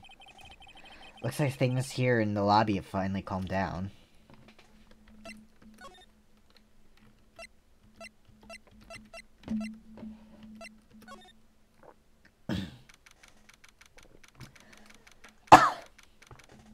March 22nd, Police Station, Criminal Affairs Department. It feels sort of tense in here, doesn't it, Mr. Nick? Yeah, it does. I wonder if something happened. You're Mr. Onguard's lawyer, right? Yes, sir. Well, we finally found just the person we've been looking for. Real decisive witness. A decisive witness? You mean for the On-Guard case? We're taking the witness's statement right now. Gotta hand it to Edgeworth. What's Edgeworth up to now? Well, who is this witness? I think you know this person quite well, Mr. Lawyer. Mr. Nick? Between the kidnapper's demand and now this, I can't see any way to win here. Oh yeah. Mr. Edgeworth wanted me to tell you something. He did? Even though visiting hours are long over at the detention center, he wanted me to grant you special permission, so there you go. What? I've already called them so they know. Go on, talk to your heart's content. Kind of feels like all their brain went to this case and forgot to write anything for the previous case. Literally, they had to put, like, the worst fucking case ever right before this one. Thank you very much. This is such good news, Mr. Nick. Go talk to your heart's content. Sounds like the police are pretty sure they have tomorrow's trial in the bag.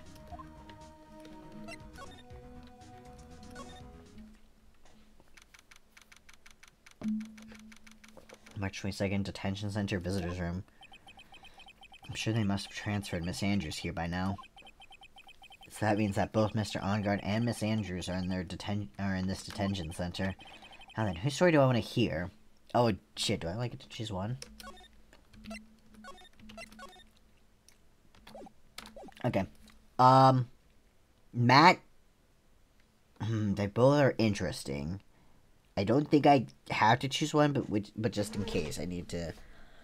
I think I can pick both, but I don't. I mean, I just save, so if I wanted to, I could go back. Actually, before I pick, I need to take a quick BRB to get more water and stuff. So, BRB real quick.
Oh, I'm back. More water.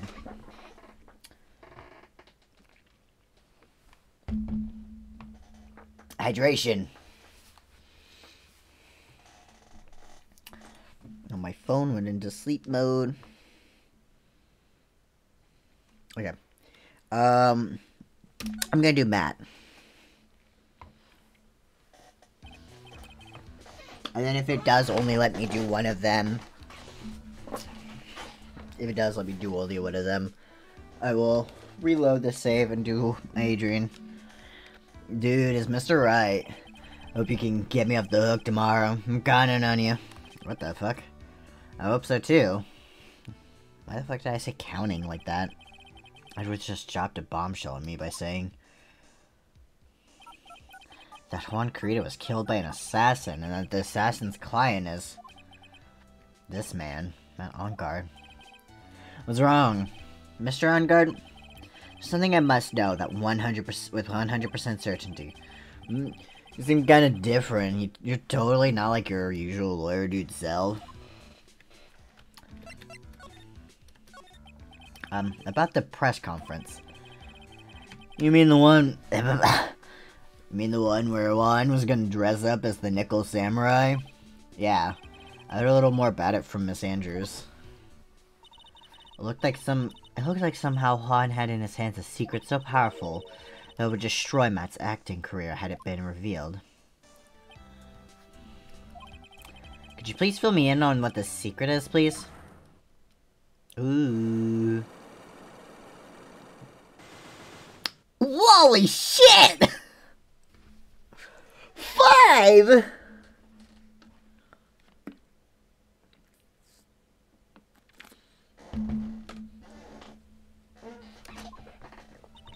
Mr. Nick, don't tell me. Cyclox. Said a secret, right? But I don't have any idea what it is. Do you, dude? Did you know about Mr. Carita and Miss Andrews' relationship? Well, it's all over the tabloids, dude. But I don't know any of the details, so that's what you mean. Look, how many times do I have to tell you? I don't care what Juan did with his life. Miss Andrews, she had a purpose in mind when she started seeing Mr. Carita. Her mentor was Mr. Carita's manager, and Miss Andrews was going to get Miss Celeste Impact's suicide note from him. Celeste? Is that jog any memories? Dude, I suddenly just got totally hungry. You up for a pizza? My treat. I don't think you're allowed to do that. Mr. Nick, what's a pizza? Is it a kind of pea, like green peas? Let's go eat one later, okay? Poor girl. I got cut off by the pizza dude at the shop. That's too bad. Well, how about we get our minds off of this topic and talk about something else, okay? Mr. Ongard, are you connected to Miss Impact's suicide in some way? Alright. What are we looking for?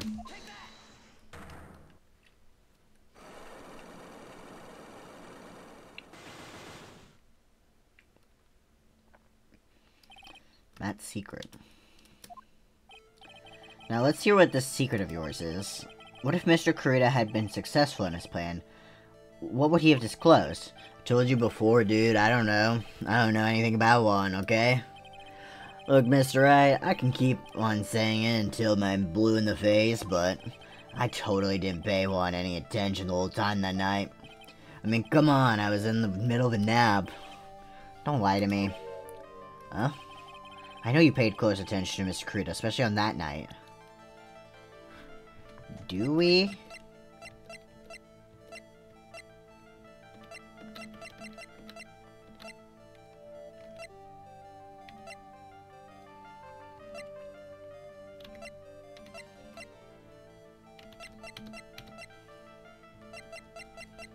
Okay, so I don't have anything yet. So I'm gonna go look around first.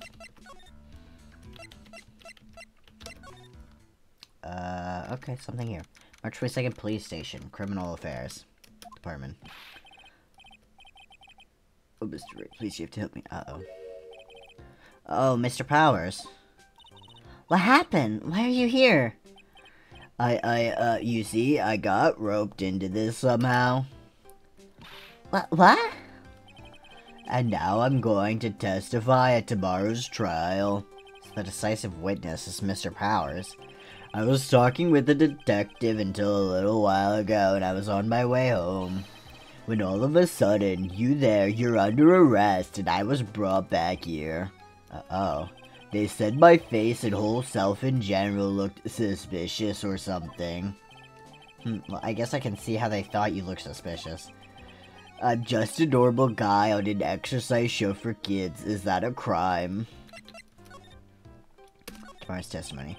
So about this testimony, I feel kind of bad for this guy, yeah. His face isn't even... Like, they keep saying his face is scary, but it's really not. So about this testimony you're giving, what are you going to talk about? I really don't know yet. But it sounds like I saw something pretty important from what they tell me. You saw something important? What was it? Well, the detective told me not to talk about it. You can't tell anyone, and especially not that lawyer, he said. Who do you think is that lawyer the detective's talking about? Me. I'm going to take a wild guess and say it's me. Yeah, you got it. Mr. Nick. Mr. Maya and myself are your only two allies in this whole world, but it's alright. Ouch. I don't really have a lot of friends, do I? Didn't even include... Whoopsies, my bad. Didn't even include Gumshoe, damn. This is going to do a lot of damage to Matt, you know. But he's got that refreshing like a spring breeze image going. What is he really like? Well, let's see. Matt's always been kind of a player with women. He would never really turn a pretty face away, if you know what I mean. He'd always say it's just a game to justify himself. What? How horrible! That's unforgivable! Oh, sorry, didn't mean to offend you. But you know, he said once that there's only one person in the world who won't swoon over me. One person who wouldn't swoon over him? His manager, you know, Miss Adrian Andrews. Why is Mr. Powers suddenly looking kind of energetic? You see, I'm actually a sucker for gossip. I mean, celebrities and their worlds have this dazzling sort of image, right? Dazzling sort of image, but aren't you a part of that dazzle, Mr. Powers? No, I'm more of a hairy, sweaty, smelly, brutish kind of guy, you see. There are so many people who would definitely, like, look at porn of you, dude.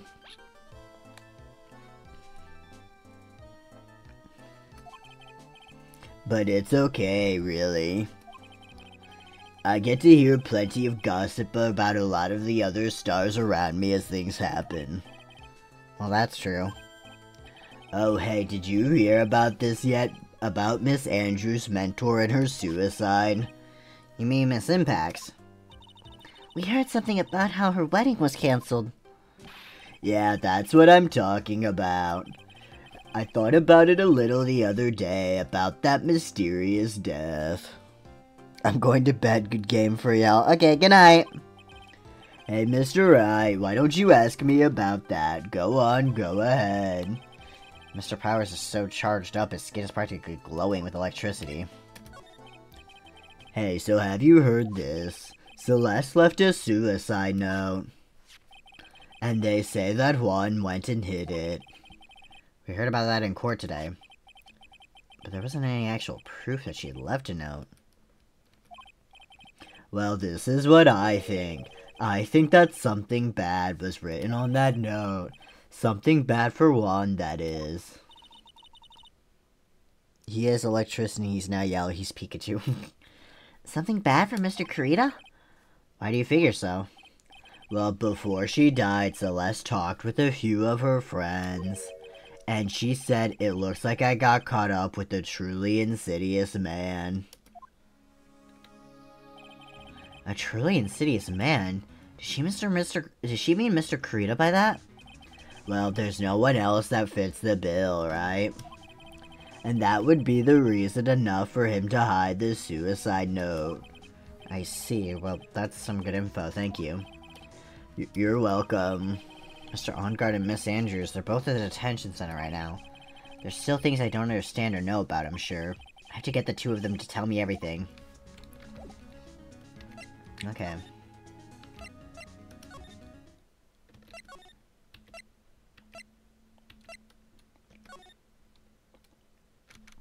Now I can go to his house. Ongard Mansion, living room. Looks like no one is around. What happened to that person with the stuffed teddy face? Oh, she must mean that butler with the stitches in his face. Shu? Oh, there you are. I guess you're still awake, huh, Shu? Hee, come on, let's play. Wonder if that butler, Mr. Doe, is already asleep or not.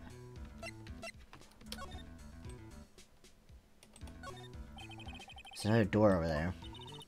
You shouldn't go wandering off over there, Mr. Nick. Yes, Pearls.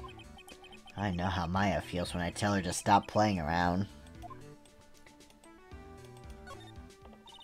There's a small door at the bottom of this bigger door, Mr. Nick. Hey, Pearl, can you go through that? I bet it's for Mr. Ongard's cat to use. Oh, you mean Shu? The door, it's locked tight. Well, I guess that's to keep nosy people like me from entering it. Comfortable. I don't really belong here, do I? What is with me? I'm feeling inferior today.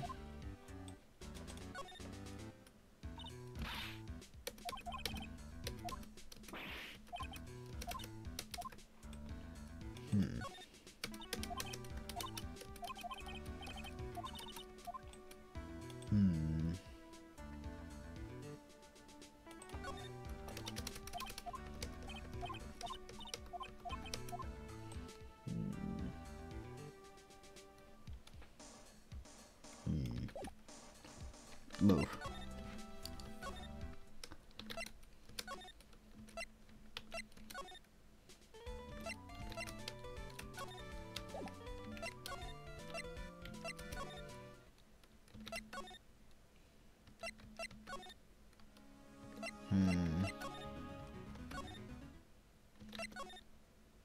Let's see, what do we have in the court record? We're trying to find some evidence that Matt, like...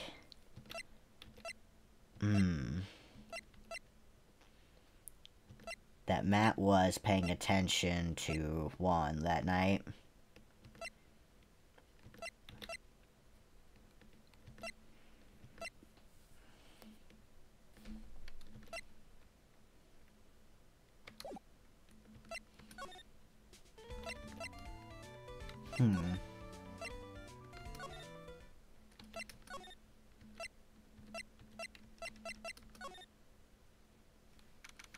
March 22nd, Wright and Co. Law Offices. It doesn't look like Mr. Scruffy Detective is here. Well, he's up there with that camera asking around at all the electronic stores. Then I'll make some salad for him for dinner. Looks like Pearls really appreciates what Gumshoe is doing for us. Mr. Nick? Yes? Where's the lettuce? I don't think I've ever bought lettuce before. Oh, I guess I have to give up on making a salad then. Guess the lack of lettuce is kind of a problem.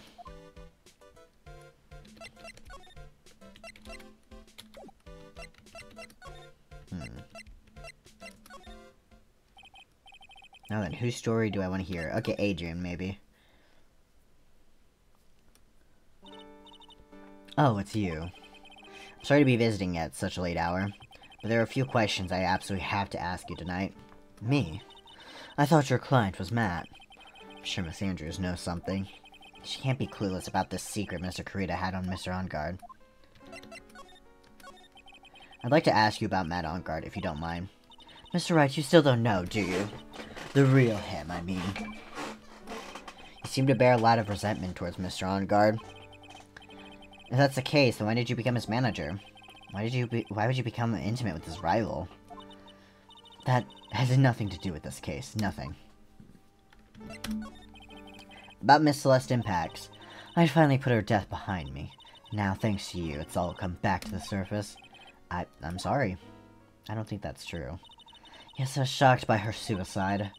And it's true that when I heard the rumor that Juan was the one who had hidden her suicide note, I began to draw close to him. I wanted to get her suicide note back and to burn it. You wanted to burn it? But why? I didn't want it to spread like just another piece of gossip. But I never held any murderous intent towards one. I would never do something so stupid. A suicide note, huh? I wonder what it said. Why did you try to frame Mr. Ungard? That's simple, because he's a killer, that's why. Isn't it the duty of every good citizen to inform the police?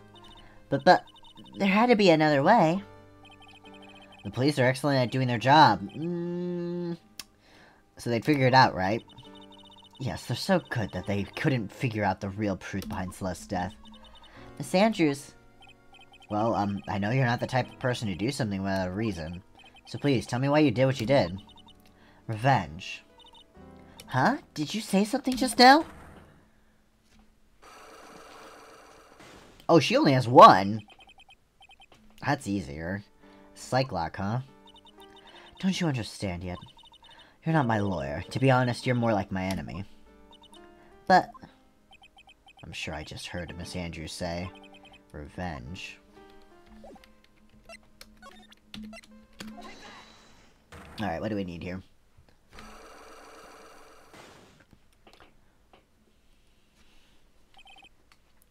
Why frame him? Can you please tell me why you framed Mr. Ongard for the murder?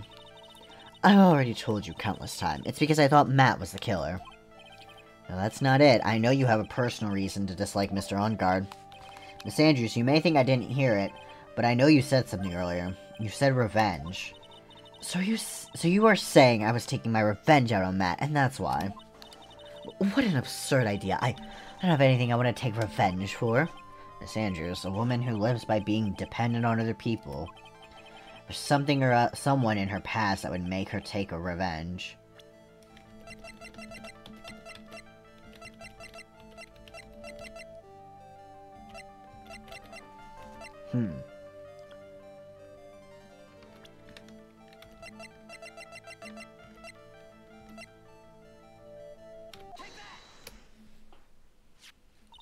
Celeste. There's only one catalyst that could cause such strong feelings, even revenge. That is Miss Impact's suicide. What are you trying to say? Celeste was Juan's manager. On top of that, the one who hit her suicide note was also Juan. What does all this have to do with Matt? You're right, you haven't mentioned him. Yet. For you to hate Mr. Ungard, it would mean that he must have had some relation to Miss Impact's and her suicide. Can you explain to me this relation between Celeste and Matt? I was kinda hoping you could.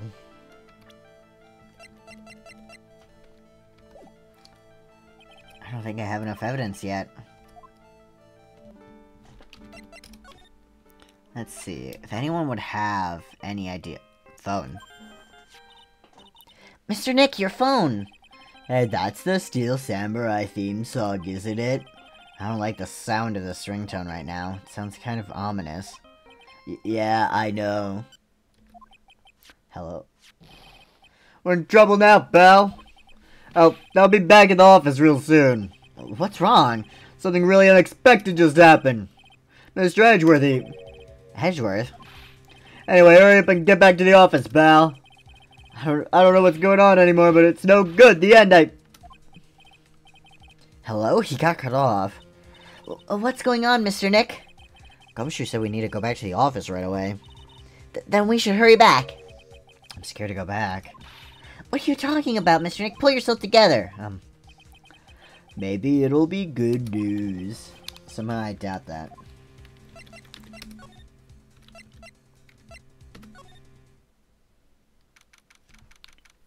March 22nd, Wright and Cole offices.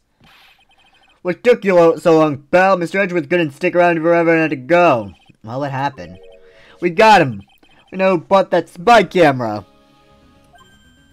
Eh? This quickly? And this bear is what gave him away, pal. The bear? Figured it out, pal. Figured that we should have been looking into the bear instead of the camera. Yeah, but wasn't it Mr. Edgeworth that figured... Pearls. And? Go on. There's only one person who bought one of those bears who's related to this crime. Who is it? Who'd be so rude as to spy on another person in the room? Matt on guard. Huh? Matt on guard, your client, that's who, pal. And here I thought things couldn't get any worse. Are you sure you heard right? That the person who bought this bear was... Heard it from the department store clerk, pal. This is the credit card receipt for the purchase. It's for $3,800, pal. That's an exact match of the price of that stuffed bear. A receipt? That's all you have? Now, it's not just the receipt, pal. The store clerk said so himself. He told me I'm sure I sold the bear to Mr. OnGuard. I mean, the clerk even got Mr. OnGuard's autograph out of it, pal. So I'm sure the person that bought the stuffed bear was Mr. OnGuard himself. My sight is failing me. This can't be.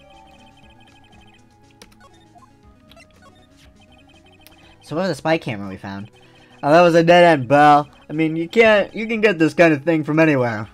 But for now, I guess I can give these back to you for you to file away into evidence. I don't want to give up, pal. I thought I didn't think it was possible. The person who put the spy camera in Juan Carita's room was Matt OnGuard. Why would Mr. OnGuard do something like this? But it was to catch Miss Andrews and Mr. Carita in one of their rendezvous. I bet it's not good enough for me. I have to know the absolute truth behind this camera. You're going to see him, Matt OnGuard, I mean. Yes. I'm scared, Mr. Nick. I wonder what we will find out next. I'm scared myself, but I have to put on a good face for Pearls. Matt OnGuard, what in the world have you done? Thank you, my good sir. Oh. You're working really late, you know. It's already past 10 p.m., dude. I think it's time you told me the truth. Relax. Don't you know that ignorance is bliss? But if you really want to know, let's talk. Okay. Present.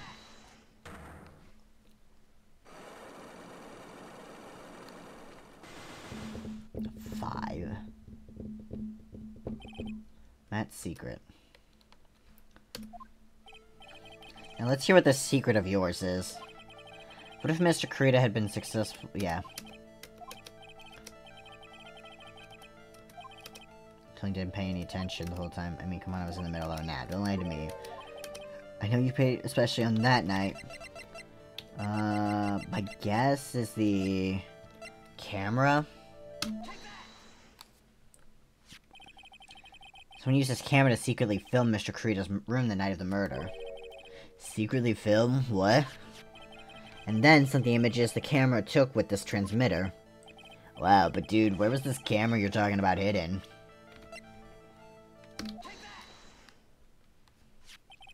A spy camera was hidden in this bear's eye. A bear that was supposed to be a present from a fan. I guess Juan had a few of those kind of fans too, huh, dude? Actually, I wouldn't say this bear was a present from a fan. You sure, dude? Who else could it be from?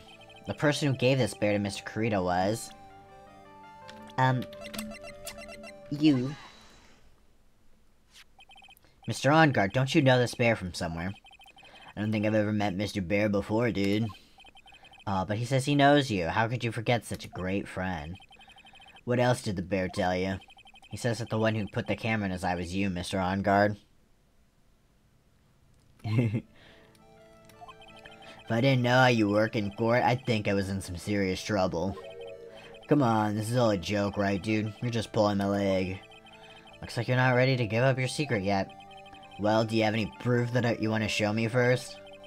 Here's proof that it was you who put the camera inside the bear.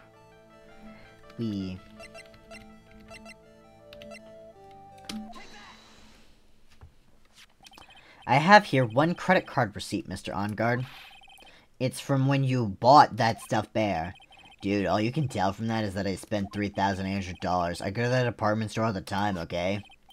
It's $3,800. This could be the toothbrush I bought that one time. The $38,000 toothbrush? It's ivory, and it's got elephant hair from bristles. Ew, elephant hair. Is that what rich people use nowadays?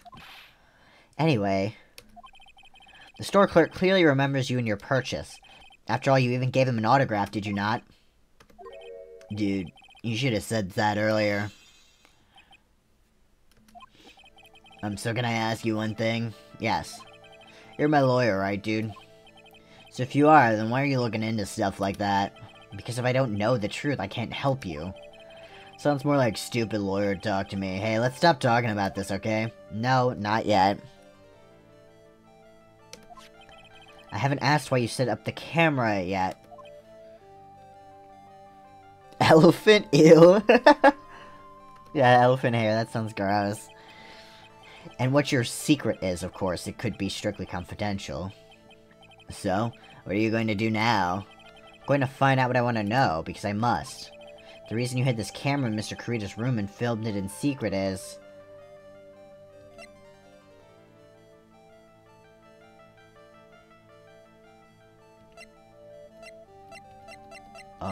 do I know this? Is it this? Nope.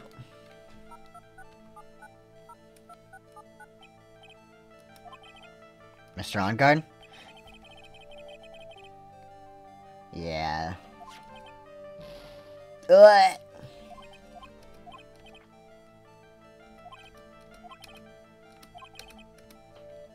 Hold on. Hold on.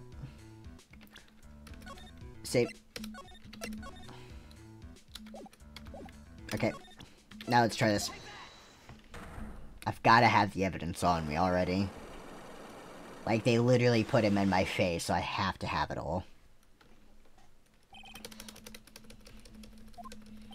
That's secret.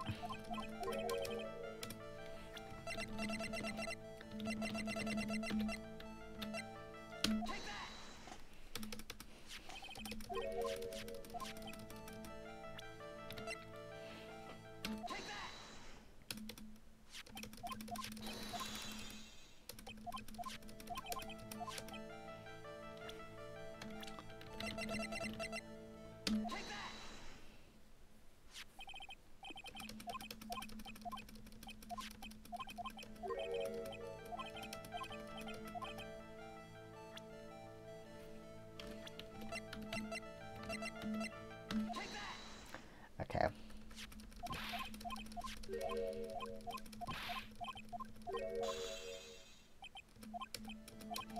Okay.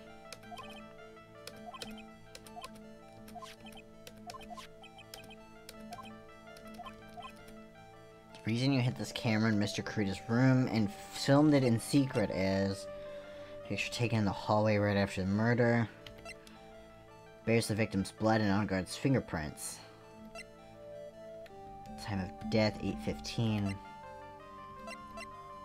My assumption is probably her. Nope.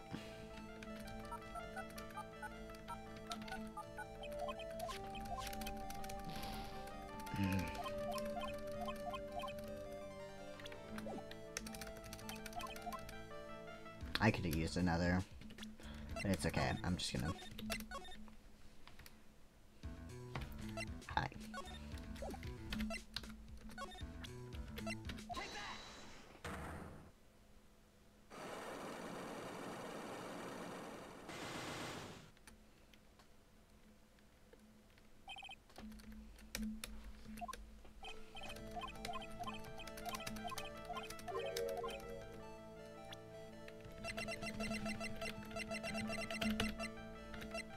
Okay, there we go.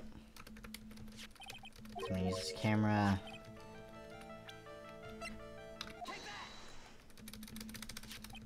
Wait, what evidence do you have? I don't know. I assume I have something, though. Or... It was Matt who gave it.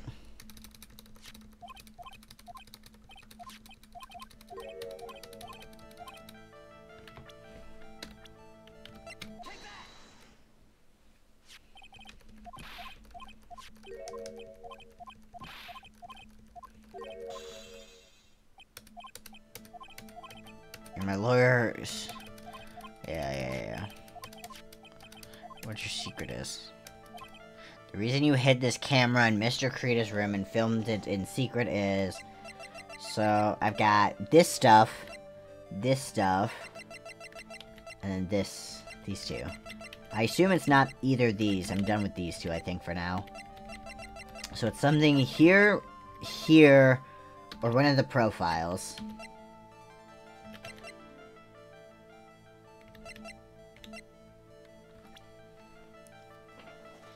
Do you know what it is?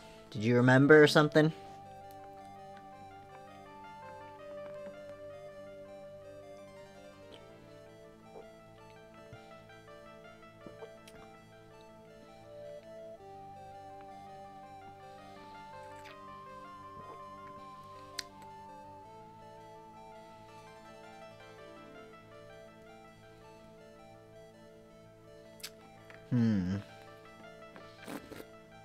I do have it. Okay. Not in the profiles. So it's not in the profiles. It is something that I have.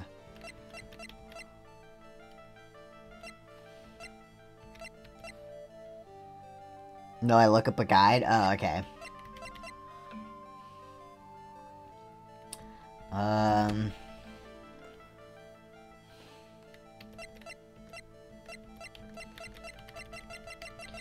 Okay, just give me a hint. Is the item I'm looking for on page 1 or 2? And then I will figure out from there. And by figure out, I mean spam everything.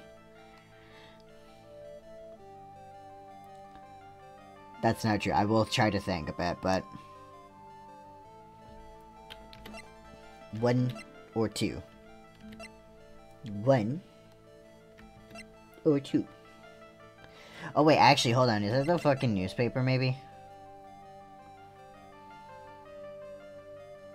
Oh, I looked up a guide ever since the... Is it this? Oh, shit. Adrian Andrews. Okay, huh. I figured it... Okay, never mind. I guess I figured it out. There's a rumor going around that Miss Andrews and Mr. Kurita were having secret meetings. You, who is keeping tabs on Mr. Kurita, you're going to reveal that this is fact and turn into a scandal, isn't that right? Dude, you could be such a moron. Huh? Oh man, Mr. Lawyer, dude, that kind of scandal.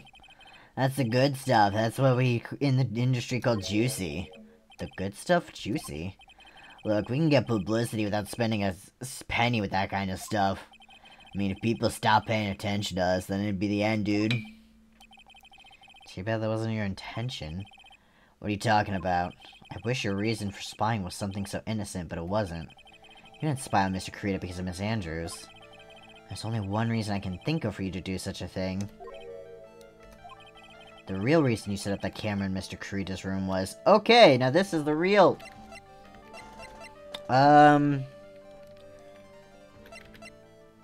Is this one evidence or a profile? I assume evidence.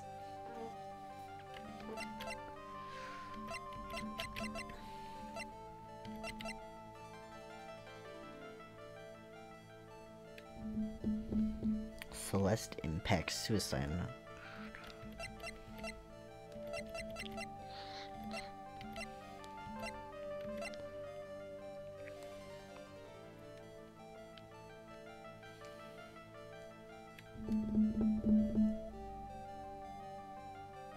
The second page, okay. Photo of Juan Kurita's murder. It's ripped. My assumption is it might be the suicide note.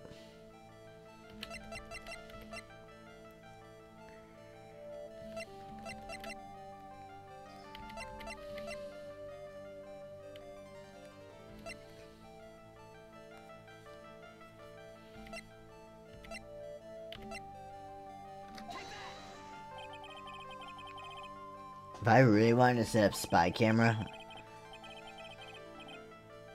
Okay. Yeah.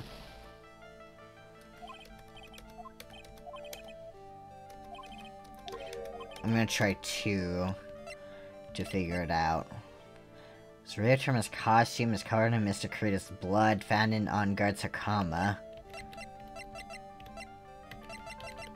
Is it this? Oh shit.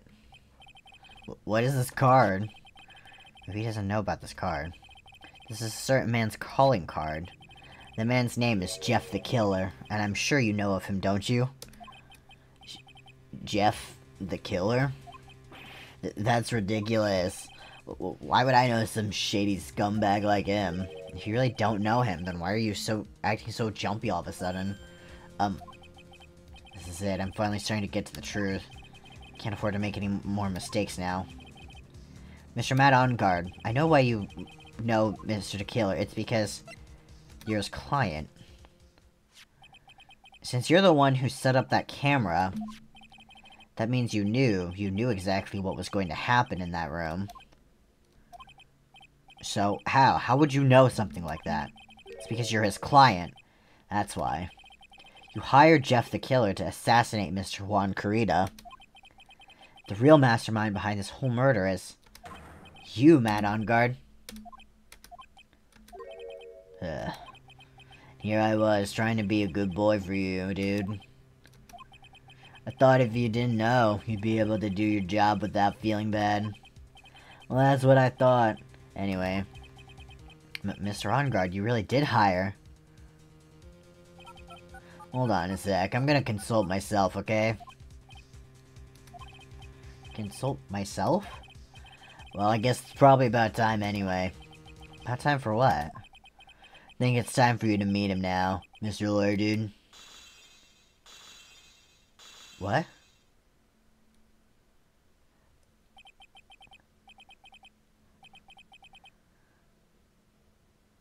Huh?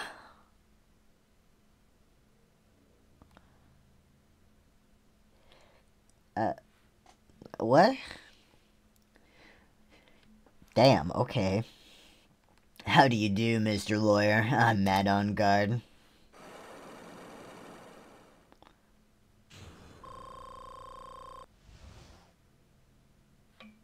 Huh? Ooh.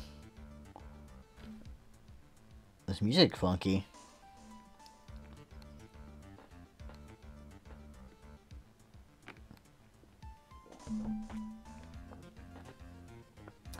Imagine being the guard. Well done, Mr. Wright. I bet it wasn't easy to gather as much information as you have. So you are Jeff the Killer's client? You didn't really think I would dirty my own hands in this, did you? What do you mean? That woman, Adrienne, was quite brave herself. Trying to stick the crime on me. I didn't think she had it in her. But all I care about is that Juan is dead. Isn't that right, Mr. Lawyer?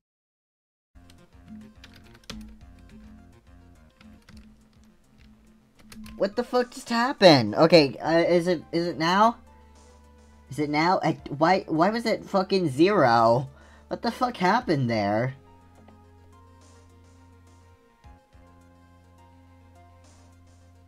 What happened there? The fuck was that? You went offline. Yeah, I don't know what was up with that. That was weird.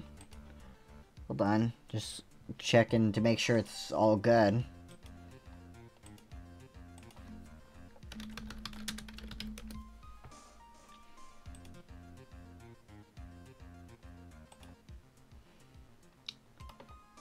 That was weird. Did Twitch have a hiccup? I don't know, I guess. Or maybe my internet? I don't know. That's right, that video is my insurance. Isn't that what they call it, Mr. Wright? Why would you do something that's so wrong?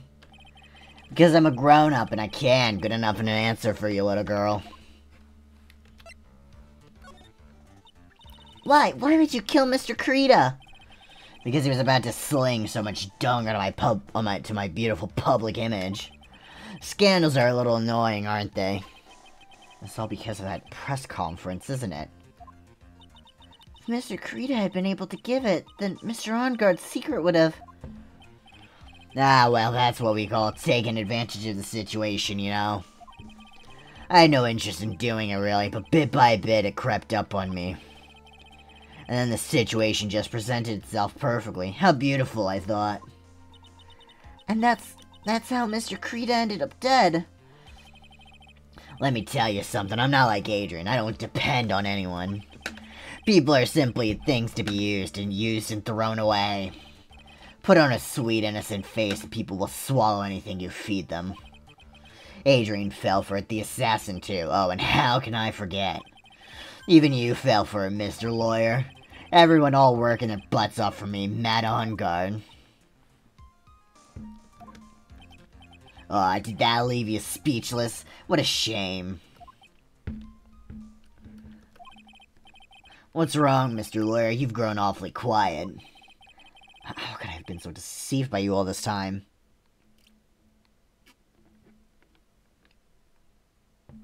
To be fair, I wasn't expecting the, like, personality change.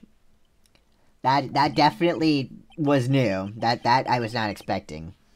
When we first met, I asked if you had killed Juan Carita. You answered very clearly that you hadn't killed anyone. Hey now, I never told you any lies. The person who did the killing was that killer guy, right? All I'm guilty of is taking a catnap in my room. You killed Mr. Carita! I dare you to say that in court tomorrow. But too bad you can't. You're my lawyer after all, aren't you? You could always drop my case and refuse to represent me. How does that sound? But you can't, can you? That would be the one thing you absolutely can't do. Mystic Maya!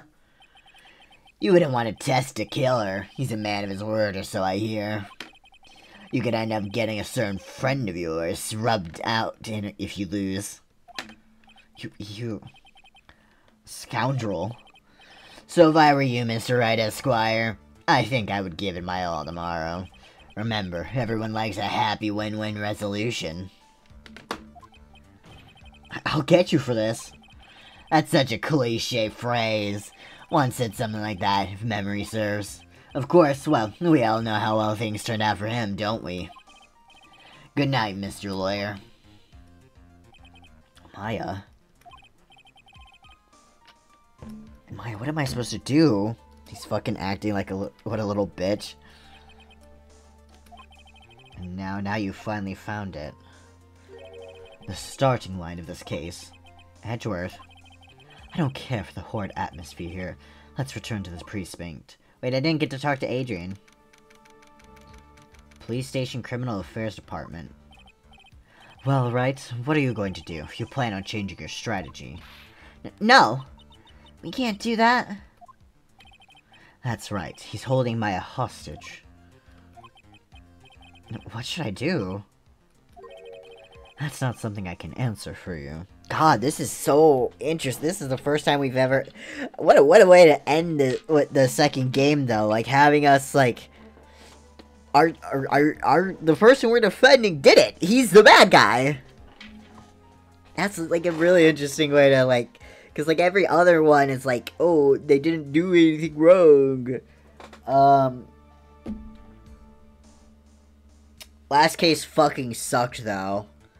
It would have been a lot better if it wasn't like the rest of this fucking... Like, if the other cases weren't not that great, it would have been more meaningful.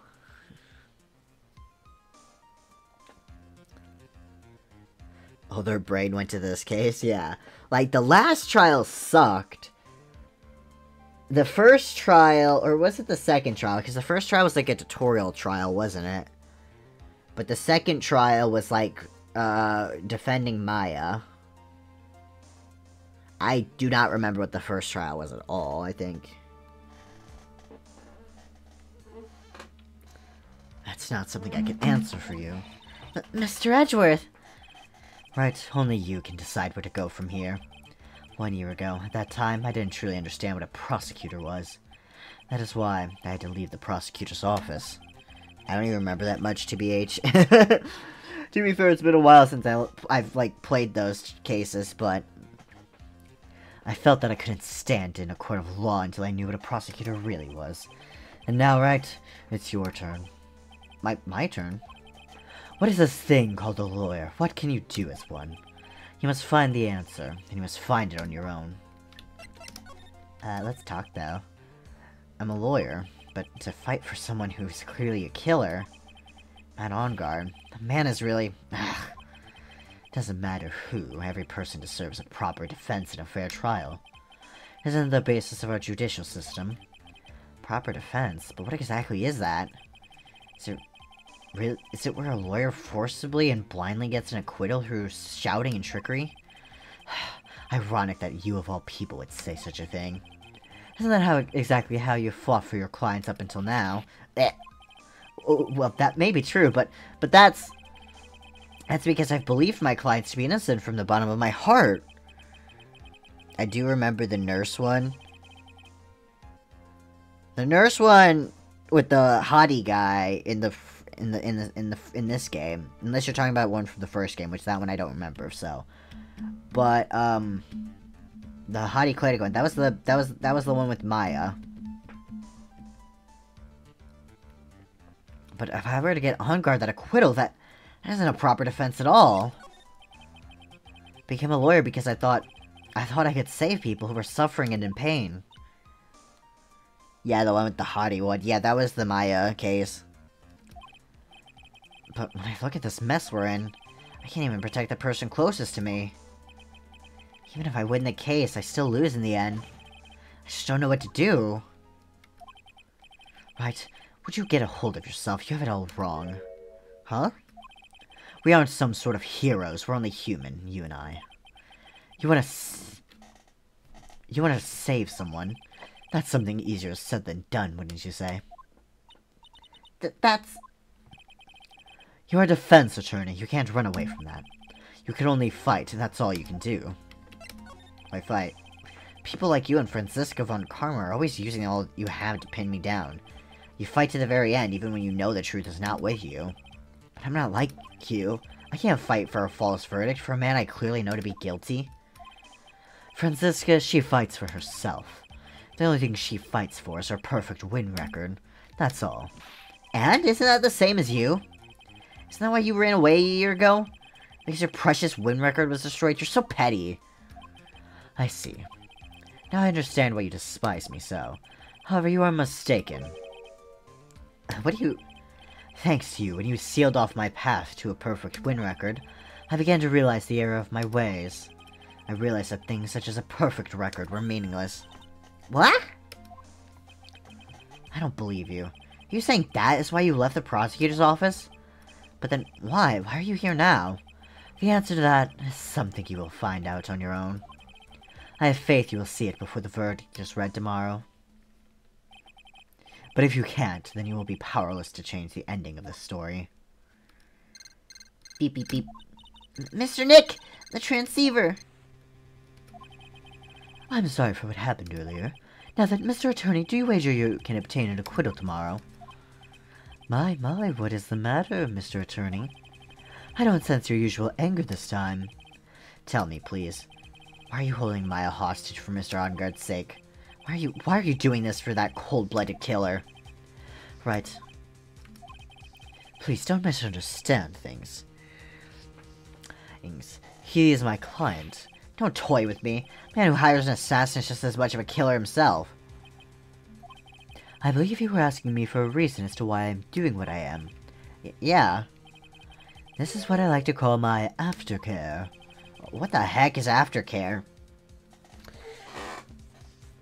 That's certainly a word choice. I mostly know that word from, other things.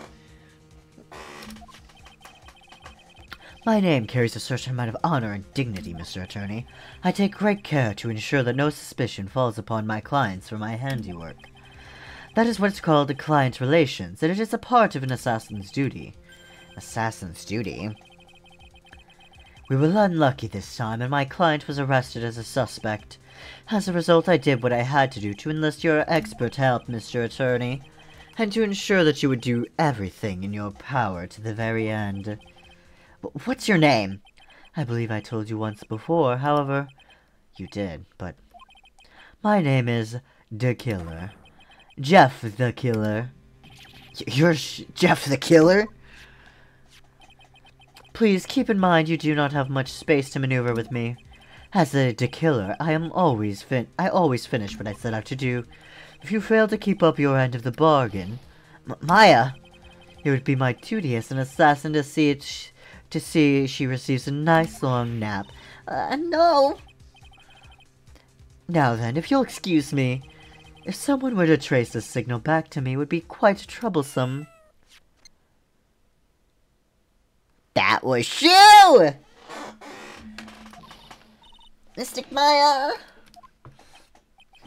I don't know what to say. Edgeworth. Did you hear that at the end of that transmission? Huh? Oh, that. It sounded like a cat. A cat?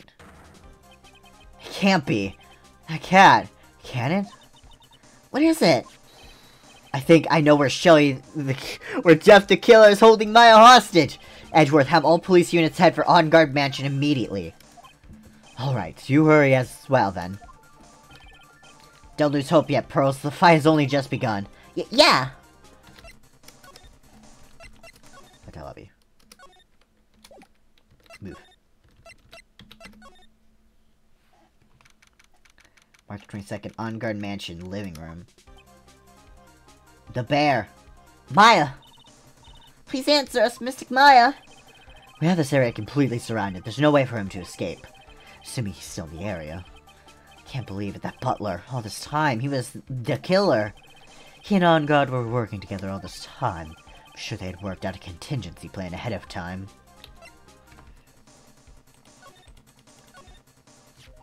Oh, it's a figurine of a bear!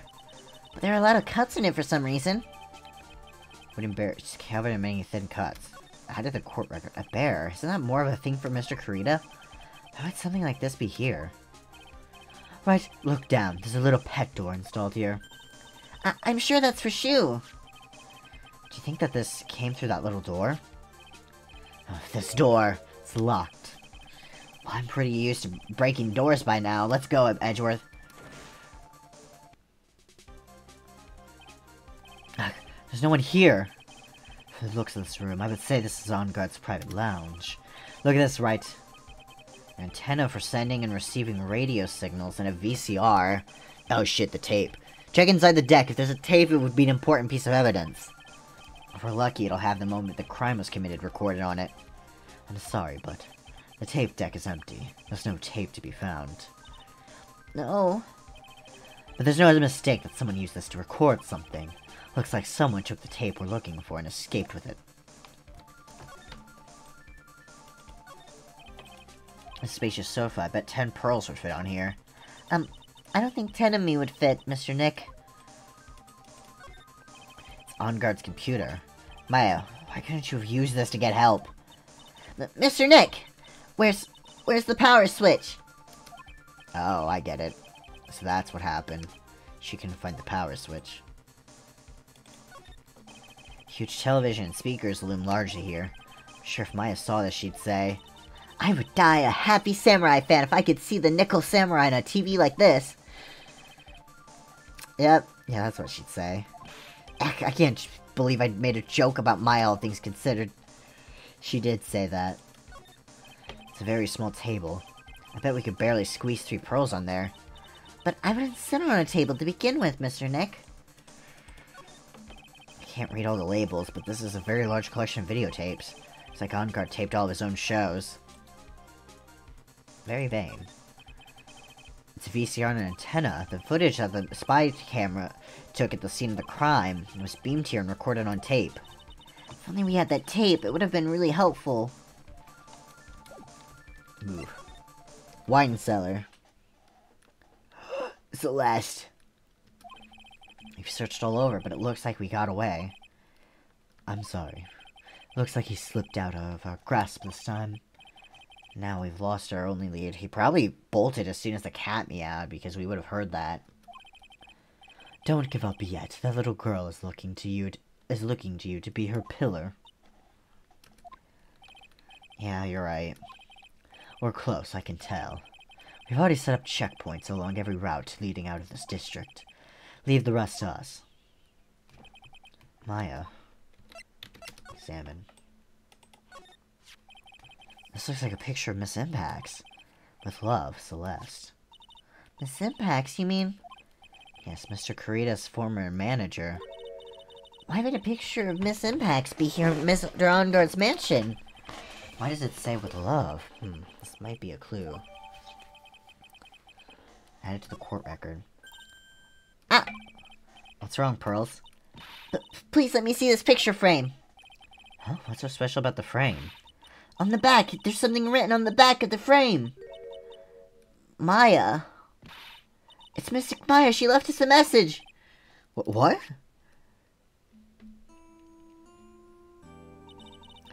I thought you'd come, I knew you would. Now listen up, you'd better get Onguard a guilty sentence, okay? If you get that creepy slime bag and not guilty, I'll never forgive you, ever. And fine, so you don't need to worry. There's so much I want to write, but I don't think I have a lot of time left. Pearly, you're there too, right? Make sure you help Nick, okay? Someone's gotta watch out for the helpless lunk. That's it for now, Nick. I guess I'll talk to you guys later.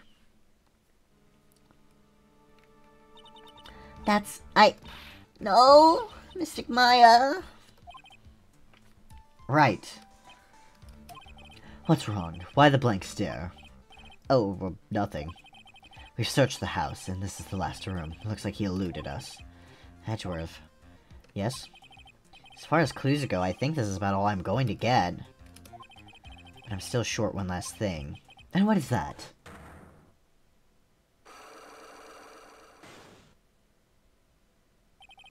Miss Andrews' psych lock. If I could just find out what secret she's holding. And I think I stand a chance in court tomorrow. To blow this case wide and open and expose the truth. I think I know what you're thinking. I'll contact the detention center. Thanks, Edgeworth.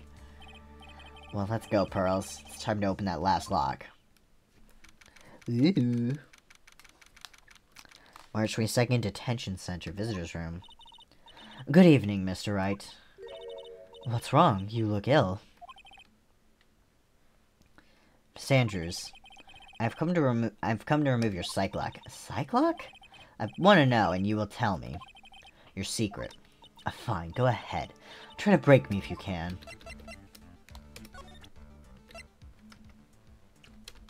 Actually, hold on.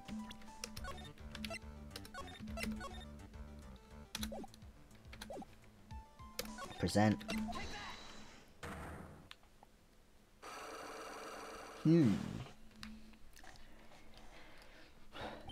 Why frame him? Can you please tell me why you framed Mr. Onguard for the murder? I've already told you countless times. It's because I thought Matt was the killer. That's not it. I know that... Sanders, yeah. You said revenge. That's why... What an absurd idea. I don't have anything I want to take revenge for. Sanders, a woman... Okay.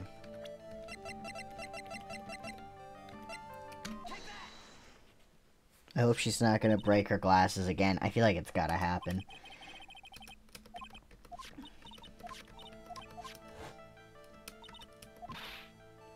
What does that have to do with Matt? You're right. You haven't mentioned him yet, but for you to hate Mr. Onguard, it would mean that he must have had some relation to Miss Anpax.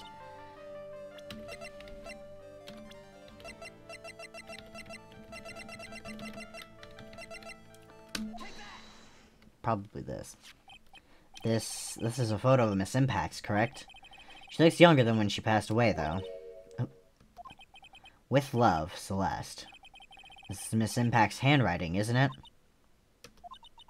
Where did you find this? No, that's alright, it was a rhetorical question. Yeah, it is. I found this at Mr. Onguard's mansion. And after all this time, my last remaining secret has been revealed.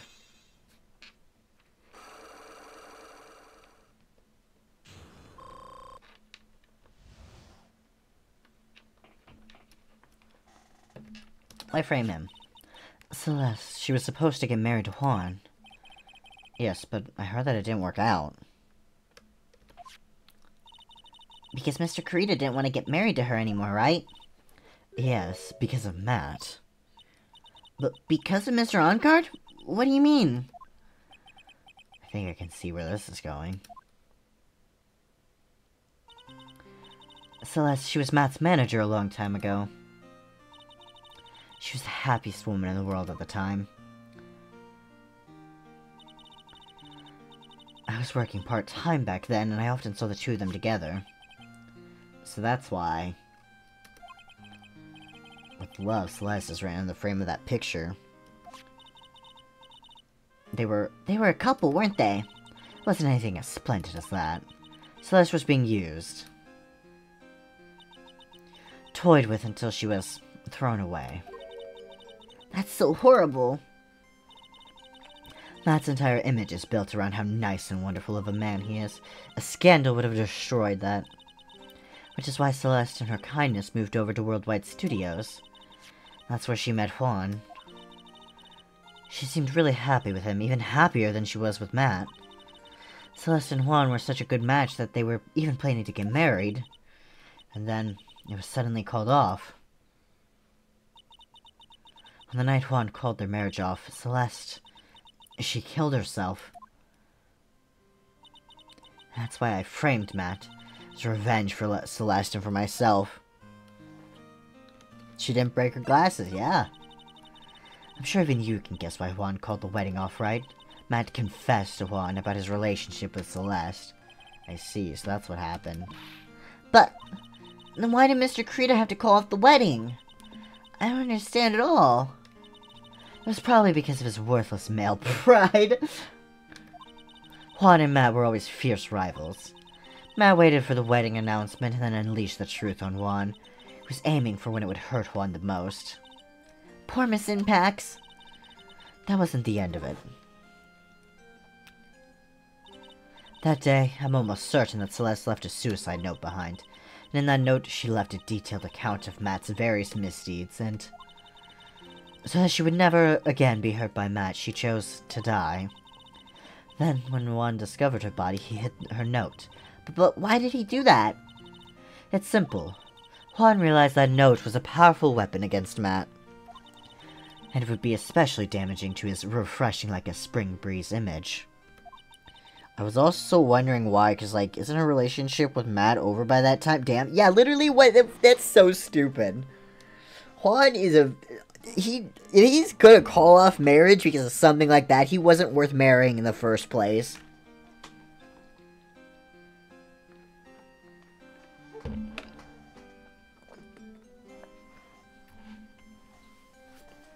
In any case, with his pride hurt, Juan sought revenge. Revenge? Is that word again? Juan wanted to publicly disclose the contents of that suicide note. At a time that would cause Matt the most damage, of course. That was at the press conference after the stage show. I know all about it because I heard it from Juan. It was so I could find out about all this that I drew close to Juan to begin with. They're quite a pair of hideous monsters, aren't they? Even Celeste's death was something for them to use in their game. That night when I found Juan's body, it's only natural that I thought the murderer was Matt. Those two were always spying on one another after all. As for me, I was frantically searching for Celeste's suicide note. I wanted to destroy it before it ever went public. I was going to burn it. I had even brought a lighter. That's just like being mad because your partner had an ex. Like, where's the logic in that? Literally? Like, who cares that he was also the guy you're fucking, like, rivals with or whatever? Like, that shouldn't fucking matter. That was, like, years ago at that point.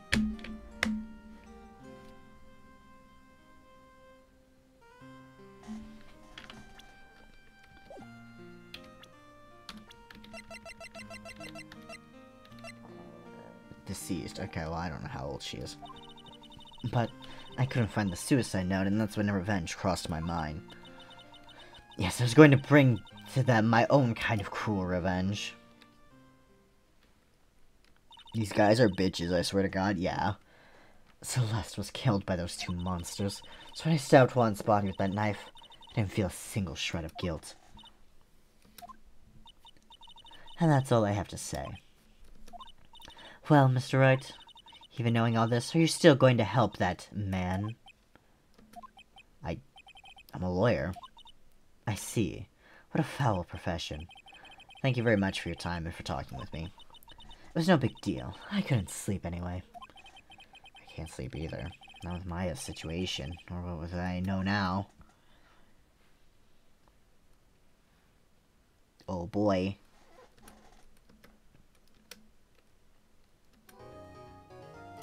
Would you save your progress? Yes. Okay, and now we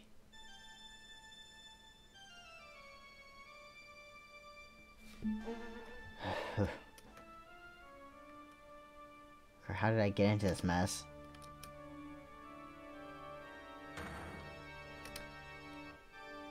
It's far enough. You can't run forever. Mr. Phoenix Wright. Oh yeah, it's this again. What have I done wrong? I cannot allow you to go on like this. But I'm just a simple. Oh right, the first chapter we had like memory loss because someone hit us over the head. Isn't this the first scene? Yeah. I've had this dream before someplace some time ago. As if this day was written into my destiny. Today I'll stand in court as a lawyer. To prove a killer innocent. March 23rd, 9:43 a.m. District Court. Defendant Lobby number 3.